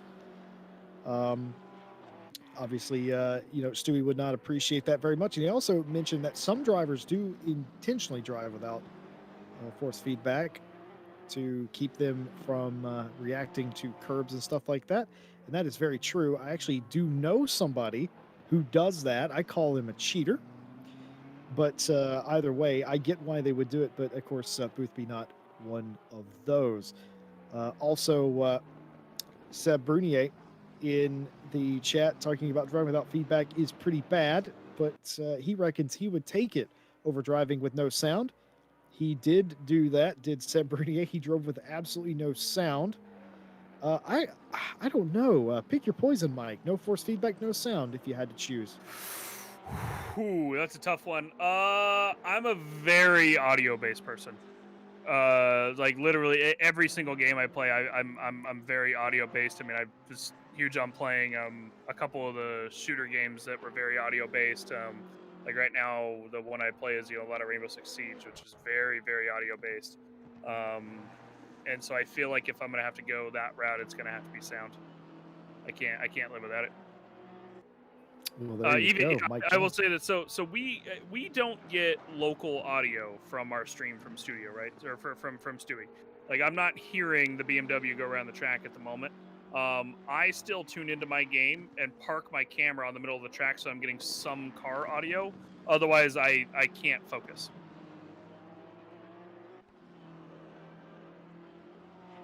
How about you? Honestly, I would probably also take no force feedback to sound, because sound is, we take force feedback for granted now in modern times. Like really good force feedback that you get from top quality sims, we take it for granted. But even more so, we've always taken sound for granted. And if you the easiest thing I can equate this to is try playing Mario with no sound. If you're not used to it, it throws you off, especially if you're the kind that kind of speed runs through the levels, you know where all the enemies and stuff are, and you're timing your jumps. You're doing that by vision and sound. And whether you realize you're doing it or not, if you turn off the sound, I can almost guarantee you that your rhythm and pace is going to be off. So I think I would have to take no force feedback. Not that I would want to do either, though. If you are a tryhard, you may elect to do both, and tell us on our Twitter how that goes for you. I assume poorly. So Stewie is going to give us a shot of the S's here. A bit of a lap around. We're going to see these guys bump over the curb here. How many guys are jumping the curb? Here comes one of the BMWs. That's the Porsche. And you see these guys just coming through the S-curves and how much they are actually cutting the track as they come through here. There's the V12 of Dalton, still out on the track, P18 for him. And here is the blue Merc chased down by the Ryan Meenan in the Aston. BMW, that is Batafoulier. Why is that gravel so well rendered? Because it is a set, of course, a competizione, Jesse Lee. This sim, though it is That fight's nearly heated back up. Nearly 2 years old, it amazes me the quality of stuff. That gravel is an actual 3D object, or at least a 3D texture over an object. Very well done. Very well, good stuff. This is, of course, part of the British GT pack that just came out just a few weeks ago. By all accounts, it is brilliant. And if you don't already own it, why don't you own it? Buy it.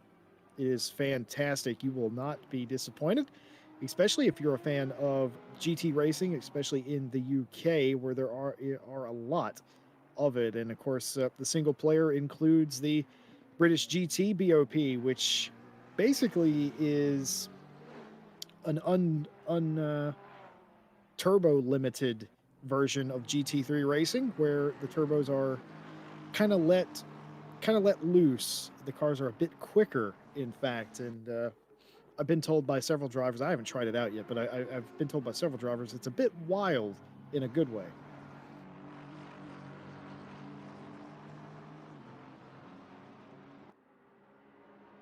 Of course, here's Killian Ryan Meenan still chasing down Whitford in front. We keep feeling like we say this over and over and over again, because I have said this over and over and over again, but these guys have been on track battling for about the past 2 hours. Less than 30 minutes left in this race, Jesse Lee. We are in the final stretch. Everybody has, of course, taken their last pit stops. Killian Ryan Meenan in the 23 Aston Martin wants that P5. Of course, the struggles of Ryan Mawson getting that drive-through penalty has brought him all the way down to P14, among other issues I believe he has had, as I don't think he would have normally dropped quite that far. I think he he had the bit of an off through the dirt a little bit ago, didn't he? That has brought him down to P14. So I think at this point, this is kind of our battle that is kind of ongoing. Taverin has taken off over Conway, a couple seconds up. Conway has taken off over Bart Macha, about 5 seconds up he is. So one battle that's going to keep happening, and that is the Aston Martin V8 right there. Not this is why a lot of people drive this Aston, so that they can take the curbs like that.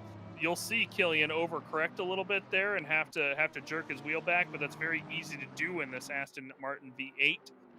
The thing is just pretty stable overall. Granted, I say that, then we'll see Killian yeet himself off somewhere, as that is what commentators like to do. But the Aston V12 there in front, that is John Dalton for the number 7. Obviously had a bit of an off there on lap 1, got bumped off the track, and has struggled to recover since then. That V12 just not quite as fast as the newer models of cars. Even if you just go on board with that V12, you can see just the massive difference in the dashboard that car has in comparison. A lot of the time, you look at that, you look at the Jaguar, you look at a couple of the other cars. The what? On board. Yeah, say it. Go ahead, Jesse Lee.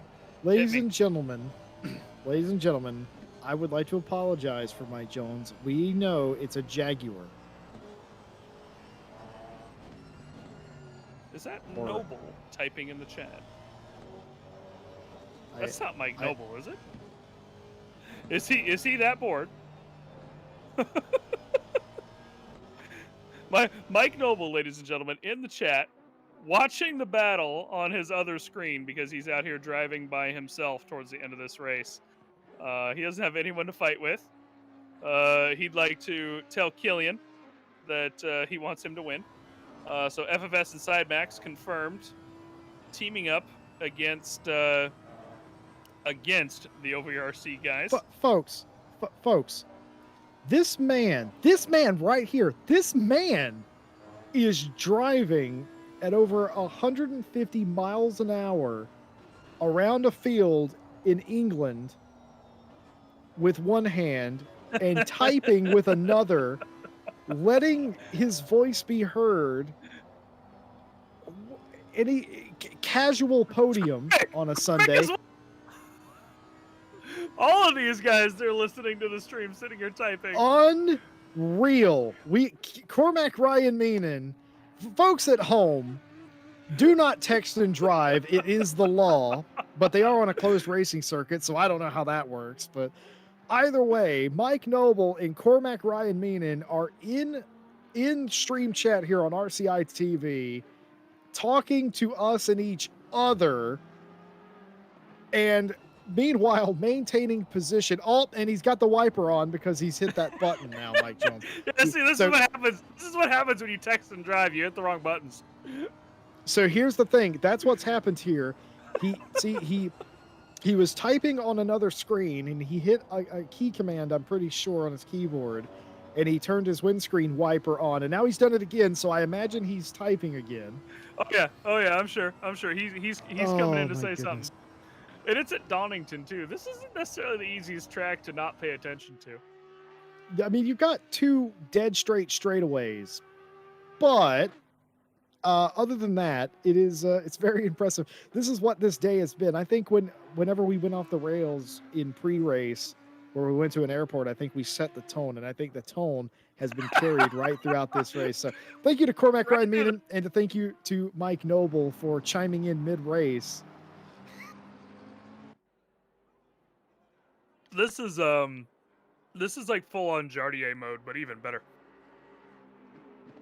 Jardier was, of course, scheduled to be here, not feeling well. Hope you feel better, Jards. Same thing with Mr. King.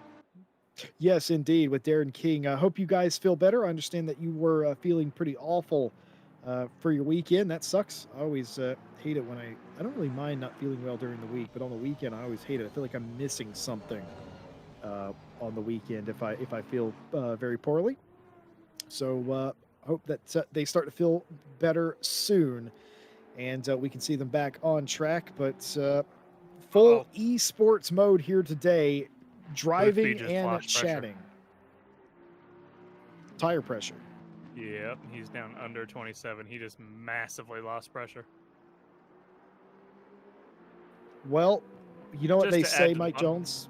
Yeah, when it rains, it pours. And I wonder if ACC told him he was losing pressure or if he felt it. I doubt he felt it. I don't think he's feeling anything at this point. The only thing Boothby's going to be feeling is erasing this from his memory, I think. Somebody just put out in his chat, and this is a good point. If you can't feel it, it isn't there. I would say that's a valid. Pressures. I'd say this is not official RCI advice, but if you don't know it's happening, it's not happening. Exactly. I'm sure the stewards are going to yell at me like, that's not a thing you should tell people. But, it is what I have elected to tell people. Stewie, are you bored? You're actually, this is fantastic. We're going to specific corners on the racing circuit. Stewie is trying to get Emmy nominated, apparently, and he's doing a very fantastic job. Now, this is a very hilly track here, Donington Park. It is not a flat track. A lot of the corners, well, not a lot of them, some of the corners are flat, but the track itself is not. I would say it's about 50% blind corners, this being one of them. Case and point, you can't see the cars coming up on the hill. This is the middle of a turn, mind you. Lovely shots as the car is going by. You can see how much curb they're taking. Killian Ryan Meenan up into, back down to the 6th place. I thought for a second he had made the pass there. He has not. He's actually fallen off of Whitford a little bit. Don't know if maybe he had a little bit of a adventurous lap into the boot or not. But okay. I think I got a better idea of what's going on there, Mike. I think he's think he's losing grip. Now Killian is typing in the chat, even though he's. Well, this is maybe why he's Oh, lost that's why time. he lost time. Yes, That's why he indeed. lost time. Oh, so we have both Ryan Meenans and Mike Noble. I think what's going to happen eventually. The drive-through. Drive-through Well, for Cormac. That's what happens when you type in the chat. Isn't that right, Vanta Blue?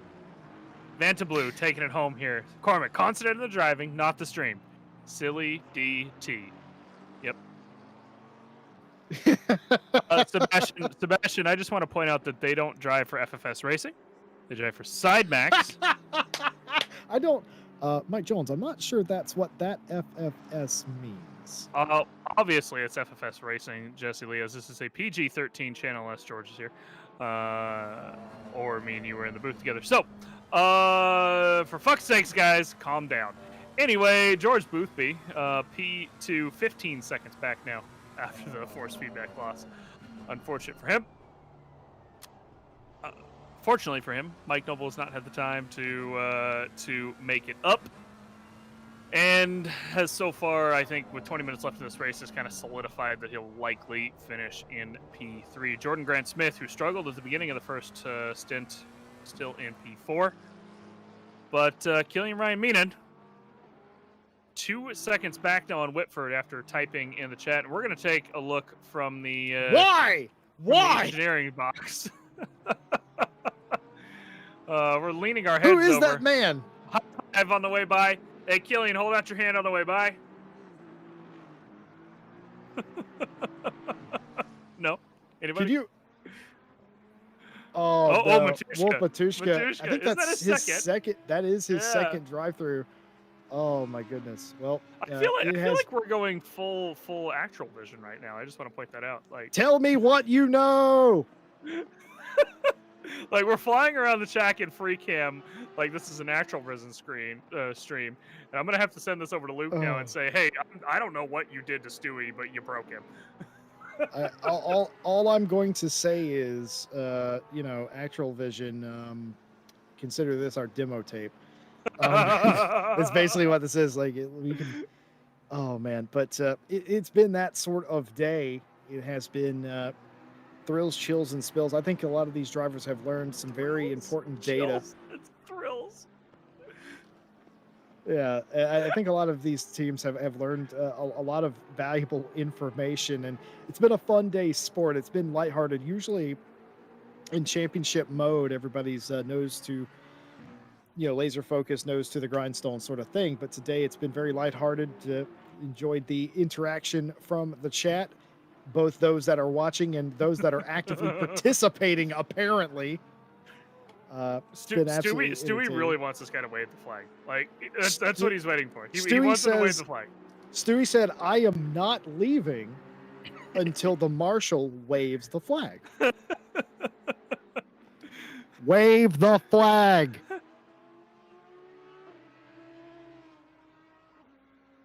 Well, maybe we'll get there eventually. All right, so no waving the flag. Cormac Ryan Meenan has come out in P11, directly behind Tavarian here. Now, obviously, Tavarian has dropped off the back of Bart Macha. Oh, hang on a second. Wait a minute. Tavarian was ahead of Harry Conway a while ago. He must have had a little bit of a thrill spill and thrill, Jesse? Thrills, spills, and chills, Mike Jones. Chills? Sure. Mm-hmm. I'm going to have to go back and look at my replay monitor, check on car 58, as he seems to have lost a couple positions promoting the other guys up, and he might lose another one here. Cormac Ryan Meenan is likely a little faster than him, if I had to put a guess on it, and that is not good for Mr. Christopher here. Oh, dear. Well, perhaps mercifully, only 16 minutes left of this race, and the sort of afternoon coming into, sort of late afternoon, nearly 4 p.m. in sim time. Tavarin got himself a little bit of an off in the last corner. Oh, he dove a little deep, caught the grass, and threw himself in a 180. So that's where he lost that time, unfortunately. By the way, Mike Noble is looking for your OnlyFans. Could you drop him a link, Mike Jones? Don't worry, Noble. I have you covered. I'm already a Patreon of his OnlyFans, so I will be able to assist you on that. Jesse Lee, I might have news. Based on my previous conversation I was having with Mike, I'm afraid the other Mike that Jesse Lee. Yeah. I want you to look at Discord. Oh no. Oh, Gergo. Oh. Ladies and gentlemen, Hello. Gergo Panker has joined us in the booth. And so, Gergo, hello, first of all. Hello. Good afternoon, good evening. Good evening, everyone. I just got to say, just to start off with, we have been, I think the correct word is admiring your handiwork in this lovely track here at Donington Park. And I've just got a couple of questions, if you don't mind. Why is everything just 125% quality? Why is everything just so good? Well, thank you very much, first of all. I mean, it's not. Here's where Gergo says he only works on the cars. Yeah, this is where I say I only work on the cars. So, but I will forward the nice words. Well, I mean, that's what we have over the competition is handiwork. So I guess that's the answer. You can turn down the graphics and it will look much worse. So if but we don't want to do that. If you're put off, you can make it worse. if you're put off by that, you can always go down. I'm not put off. I think it's sickening to see how well rendered and textured every single thing is. Things that there's no hope of ever seeing, like the hotel, the castle, sign? the airport, the cafe, the CRJ airplanes, the Gergo. The gravel is a 3D Yes. layer with a HD texture on top of it. It's absolutely brilliant. Oh Lord, here we go. Here we go. Ladies and gentlemen, Mike Noble and Killian Ray Meehan from inside the car. Oh. Guys, Hello. are we all a bit bored today? A bit. Driving in the middle of nowhere. Yeah, so you guys have pretty much just driven in the middle of nowhere, for the most part. I mean, this race started out with 26 drivers all stacked up pretty close, and it has gotten pretty spread out. Where are they? But Noble, you're at least on the podium. I think. For now. I'm not sure where I What am do you anymore. mean, Mike? You're absolutely on the podium. I can confirm. You're solidly on the podium. How many track warnings do we have? Yeah, that's the question. 3. How many does mistakes now. Killian have? I have 3. Oh, Well, so does Boothby, and he doesn't have force feedback. He hasn't had feedback for like 40 minutes. so That must be hold bad. on a minute, guys. Killian, Mike. Yeah. If a lap car pushes you wide just a bit, would that make you mad now, knowing that you Yeah. don't have Give them fully ideas, used please. If Oh. it will help, Sorry. I'm happy to give Harry Conway a DT if you get one, Noble. No. Fortunate. I just wanted an excuse. think- Maybe for your OnlyFans page, then yes.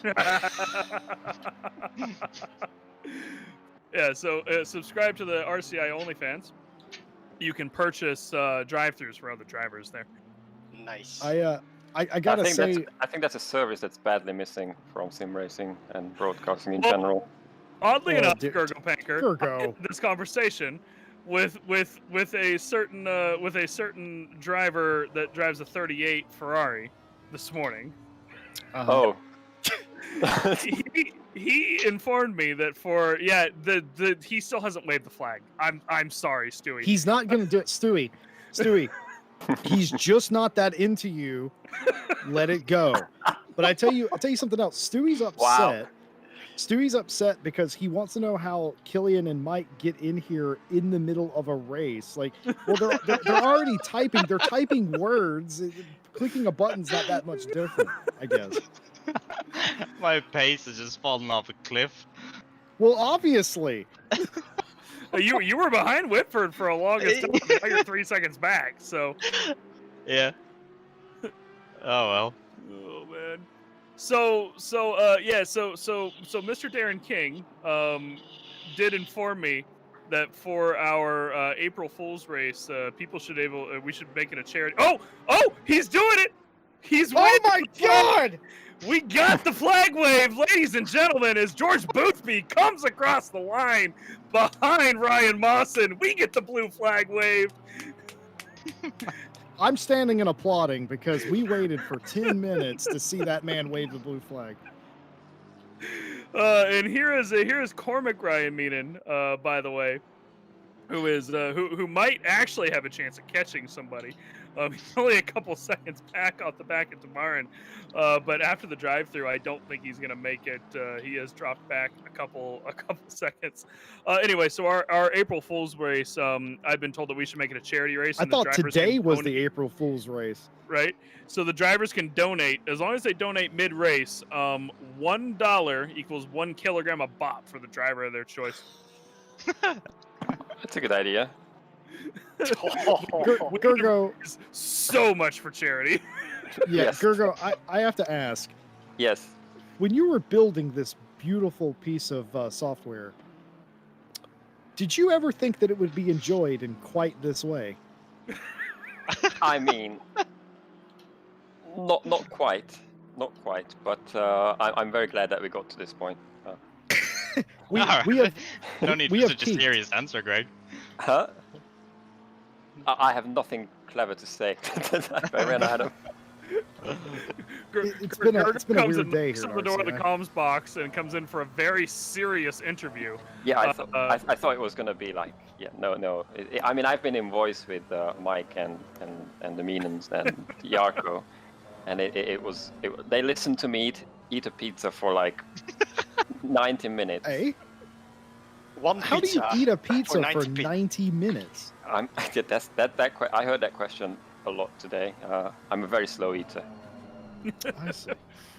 We heard Mike knock over his beer too. Yeah, Mike Ah, still has, shit. Mike Still need to still clean has, that up. Mike still has beer on the floor. Because obviously you cannot quite multitask that to clean it up. So Yeah, Should've well, done The that in worst the thing pit is stop. that was in the pit stop. What happened in the pit stop? oh, that's the worst time for that to happen too, because that's when you want to go get another beer. Well, this was my last one. that's why it's so slow. Cameron in the chat just realizing that we might have the in-game spotter in our comms booth as well. Yes, that's a very good observation. So, Cameron for the first time just realizing that Gergo Panker. I should. for those of you wondering, we have Killian Ryan Meenan, who's in the race, Mike Noble's in the race, and Gergo, who made the race, in the booth I with made us the here as race. well. So that's Yeah. how I introduce people to Gergo Panker. And of course, I obviously, should do weddings and bar mitzvahs as well. There you go. There it is. Could you give us your best? I now pronounce you man and wife. No, No. Oh my goodness. I don't really know a racing situation where that could be handy. Well, I did I mean, know a we're racing trying situation to where come up with like new messages for the race engineer, and that one hasn't come up yet. I mean, to be fair, here's the thing, right? So two of the drivers are going to be participating in our Diamond Drive Cup on Wednesday, starting this week. The Roses, Mia Rose and Amy Oh, yeah. Rose is how I'm going to pronounce her name. I Is that think they how are to a couple, pronounce aren't they? it? They're married, and Aorni proposed to Mia directly after a race that she won. So that's exactly why you Aw. could make. Well, that there happen, you Gergo. go. There you go. Yeah. So there's the reason right there. Yes. Now get in the sound booth. Yeah. Gergo, I tell you what, if you need an extra DLC spotter crew chief, hit me up. I'd love to do that. That'd be Yeah, awesome. Yeah. It was sort of Like like the it has, an American inter- SRO series. it has an interesting story to it because we had to do so. Basically, we were still like early days of development, Mm-hmm. and I don't know if you remember, but the first place where we showed the game to the public was the E3 that year, whenever it was. I don't know, 2018, I think. and we did not have a spotter function, so it was something that we had to quickly do in a few days just to have something for the E3 presentation, so that it's something to, because we knew that we wanted to do the feature, but we did not have it at that point. So we made it in a few days, just a placeholder, and here I am, still placeholding. So that's the story behind the spotter, is that I was not really going to be the final. Well, I don't the think final version I of don't it. think you get rid of it at this point. No, not really. But I mean, I still feel bad a bit that people want me dead for because you're spawning bad for them. invalidate. No, it's the lap invalidated and this pressure Oh. loss and all the bad news. Like, I'm giving all the bad news and the condescending messages at the end of the race that they did the best they could. Okay, good. Okay, good race. Good job. Yeah. Ooh. Wolf's gonna lose a position here in the last He 5 minutes did as well. indeed. Gets a little out of place from the Aston coming past him, and John Dalton manages to slide past in the ever so louder Aston Martin number 7 V12. And Wolf Matushka, that is the man I want a post race interview with today. Yeah, Mike, there's something with the setup of that car. He's got something incorrect, or he didn't have a lot of practice, like you said earlier. Something is amiss. This is not the Wolf Matushka pace. This is not Pink Performance as we know them. There's no reason they should be at the back half of the top 20. There's no way. So something there amiss, but he has continued, and he will finish this race, and he'll be richer in the knowledge category for it one way or another, but certainly not a race that he will go home and talk too much about to the family, I don't think. So now that said, I am curious, Mr. Noble and Mr. Meenan, your guys' thoughts on Donington now that we're 3 hours almost into this race. It's been interesting watching it from a spectating perspective. This is my first time I've ever watched a race to Donington. Now that you guys have done this many laps on it in one race, how are we feeling? Good. It's a very nice and flowing track. Good to drive on. There's just one major flaw, which is that chicane. I just hate chicanes. Mike, is it flowing as nice as the beer on your floor? No. This is why Mike needs a dog. You can come clean it up for him. We're gonna have to get Mike Noble a dog for beer cleanup. So how has the Audi? I don't think that's a proper use of a dog. I mean, it might not be, but you know. I don't think that's what they're for, Mike. But Noble, you've been the Audi has felt pretty well here at Donington then for you. Yeah, it's quite nice to be fair. Just lacks a bit of top end and acceleration, but that's about it really. It's great in the corners, nice and stable. Feels good. And then the Acid, on the other hand, we have seen be absolutely a bullet through Sector 3, especially in comparison to the McLarens, Killian. It's good in Sector 1 and 2. It's terrible in Sector 3. See, that's interesting because we've heard that. Yeah, every time that we've seen the Acid and the McLaren together, Stewie was noting to us earlier that the Acid always seemed to be really strong in Sector 3, which is why you guys were constantly side by side. It was just me outbreaking myself into the first hairpin every time. No, it's good in Sector 1 and 2. It's really good down the hills, but it just has terrible acceleration out of slow corners. Yeah, because it's an Aston V8. Yeah. But no, it's pretty good. It's full that turbo. Yeah, Well, it's amazing on fuel. Yeah. Well, if you don't use the engine, it's a good thing. Well, no, that's interesting. You should mention that because they sort of sorted it out for the 2020 season. It has much better boost map for interesting for that year. But of course, the British GT tracks are on the 2019 Bob. Yeah. Yeah, so you get the sad turbo. Sad turbo. Out of curiosity, Gergo, I don't think that there's any plans for this, but I mean, as far as you're aware and can disclose publicly, is there any plans to bring the 2020 BOP to the ICGT and British GT tracks at all? Well, the Intercontinental is a bit of a difficult question because they dropped Laguna, So they subbed it with in How Indianapolis. dare them?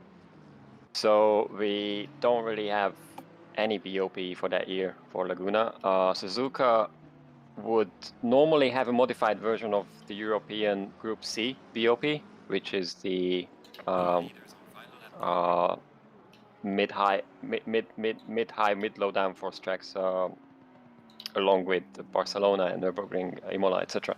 So that could be used, but as we know, Bathurst never really happened. Mm-hmm. Because 2020 Bathurst was actually 2019 BOP and 2019 rules and 2019 tires, because Bathurst is always offset, so it's always late. So the actual, let's say, 2020 BOP for Bathurst would have been the 2021 Doesn't really exist, yeah. race, so it doesn't, and it was cancelled, so it doesn't really exist. So it's a bit of a Kyalami did happen, but it had what 9 four cars. four manufacturers. Yeah. So again, that's not exactly a full field of data to work with. So Right. and a similar thing happened in British GTs, that a lot fewer manufacturers were represented in 2020 than in 2019. So it really is a Makes is a it difficult to question. bop that Yeah, out, right? yeah, exactly. So not to interrupt that question really quick, guys, but here is Maxime Batafoulier in the 994 720S McLaren for the EPV racing team. This is the final lap. He is going to be approaching the final corner here in a moment. Going to come out of Goddard's for the very last time and out onto the straight and take the victory here at the 3 hours solo Donington, wiggling his way across the line after what is effectively a flawless race here for Maxime Batafoulier. Just never really put a foot wrong the entire race. Now, granted, didn't have Boopy all over the back of him for the last 45 minutes either. Would have been an interesting battle there at the end, but Batafoulier going to go ahead and take that victory. This is the last battle that might be on track for the moment. Bart Macha all over the back of Harry Conway as they're coming into the Melbourne hairpin. He's going to actually get past him too, possibly here. Gets the cutback a little bit, but just can't get the drive out of the corner in that Aston V8. Of course, Killian Ryan Mina mentioning that just a moment ago. The Aston V8 just not strong enough out of the corner. And here comes Harry Conway across the line. He's going to finish in P8. Bart Macha in P9. And joining us in the booth will be Mike Noble and Killian Ryan Mina. Killian came across the line in P6. Mike Noble just crossing the line in his Audi, spinning it out. Oh, Mike! The wall. The Audi is going to get a bill. And here comes Cormac Ryan Mina dear. to make sure that Mike Noble gets nice. Gergo, can we get some safety penalties for these lads, please? That was definitely not sporting driving there. He tried to take down the pit wall, but well raced. Going back to Maxime Batafoulier for a second, what an expertly ran race. Was in the hunt all day, did everything he needed to get the job done. George Boothby will be. Yes, indeed. George Boothby will be wondering what in the world is going on with his hardware. And as he sees these chances evaporate, Mike Noble, who is with us in the booth, so I better not say anything mean, otherwise he will hit me, says that he finished third and a well-placed third at that. Jordan Grant Smith, fourth. Mark Whitford finishes in fifth after all beating Killian Ryan Meenan. Sorry, Killian. Yeah, and Jarko Torvinen 7th, Harry Conway 8th, Bart Macha 9th, and Terrainen rounds out the top 10. Cormac got a drive-through by talking into chat, which is probably the first time anyone's ever said that in any esport, and finishes 11th. The Chum Train Chumley finishes 12th, Matt Samuel 13th. Mawson can do no better than 14th after the spin and the penalties. Roche 15th, Jorge 16th, Dalton 17th, Wolf Matushka 18th, Varga, and then the ones that did not finish: Moriarty, Coyote, Marinowski, Tauscher, Rats, and Lukasek did not finish the race. And that were your finishers today. Yes, Mike Jones. I just realized that Mike Noble's in the booth. Yep. Mike Noble. What? Yes. Is with this actually good livery? Yeah, so here's the thing, Mike. You know how you create cars and they're colored like Van Gogh paintings a lot of the time. Well, the thing is, if I do that every time, it starts to get boring. So I need to freshen it up with a good Oh, livery once in a while. I So also still need to clean up my beer on the ground, by the way. yeah. okay. So We what- here at RCI we do not support drunk driving, etc. and so forth. That said, for our April Fool's race, I expect everybody here in the booth and watching at home to be showing up in clown cars only. Mike Noble must drive a good livery only because he must be different. So clown cars only for our April Fool's race that we'll announce on Discord here. I don't know. I'll probably do it in a couple weeks. And that is going to be Donington Park. Jesse Lee, our first race here. A good Indeed. bit of a preview, even though it was a little tame towards the end. A good bit of a preview as to what will happen on the 3 hours of Donington for the World Tour on March 20th. Indeed. Well, I got one final question for Gergo if he is still here. Well, we heard that potentially rumblings that this was sort of this. Comment for better or for the worse. To be fair, so Well, there- I'm gonna leave it at that. Well, there you have it. That's I gotta say though, as far as content, reasonably priced content, excellently deployed, and the constant updates of the sim, it's been great to watch it continue to evolve. And just once again, I feel like I tell you this every single time, Gergo, though, but your team, the Kunos team, continues to raise the bar, set the bar, and destroy the bar and raise it higher with every piece of content. So absolutely well done, well executed, and thanks for coming in. It's a pleasure to be able to talk to you. Thank you. Well, always a pleasure. Thank you, guys. Gergo. Well, I see Mr. Ryan Moss and Wolf Matushka banging down our door, so I think we'll go ahead and end the stream there before we chat with them, guys. But appreciate you tuning in today. 3 hours of racing in Donington Park. First race Donington here at RCI. And we will be back tomorrow for British GT. What track is British GT on tomorrow? Donington. There we go. So they know more than I do. Donington race tomorrow too. So hope you didn't get enough of it today. Back for Donington tomorrow for the British GT Championship. We will see you guys here around, I believe around 7:40 p.m. UK time. Hope you have a great rest of your Sunday.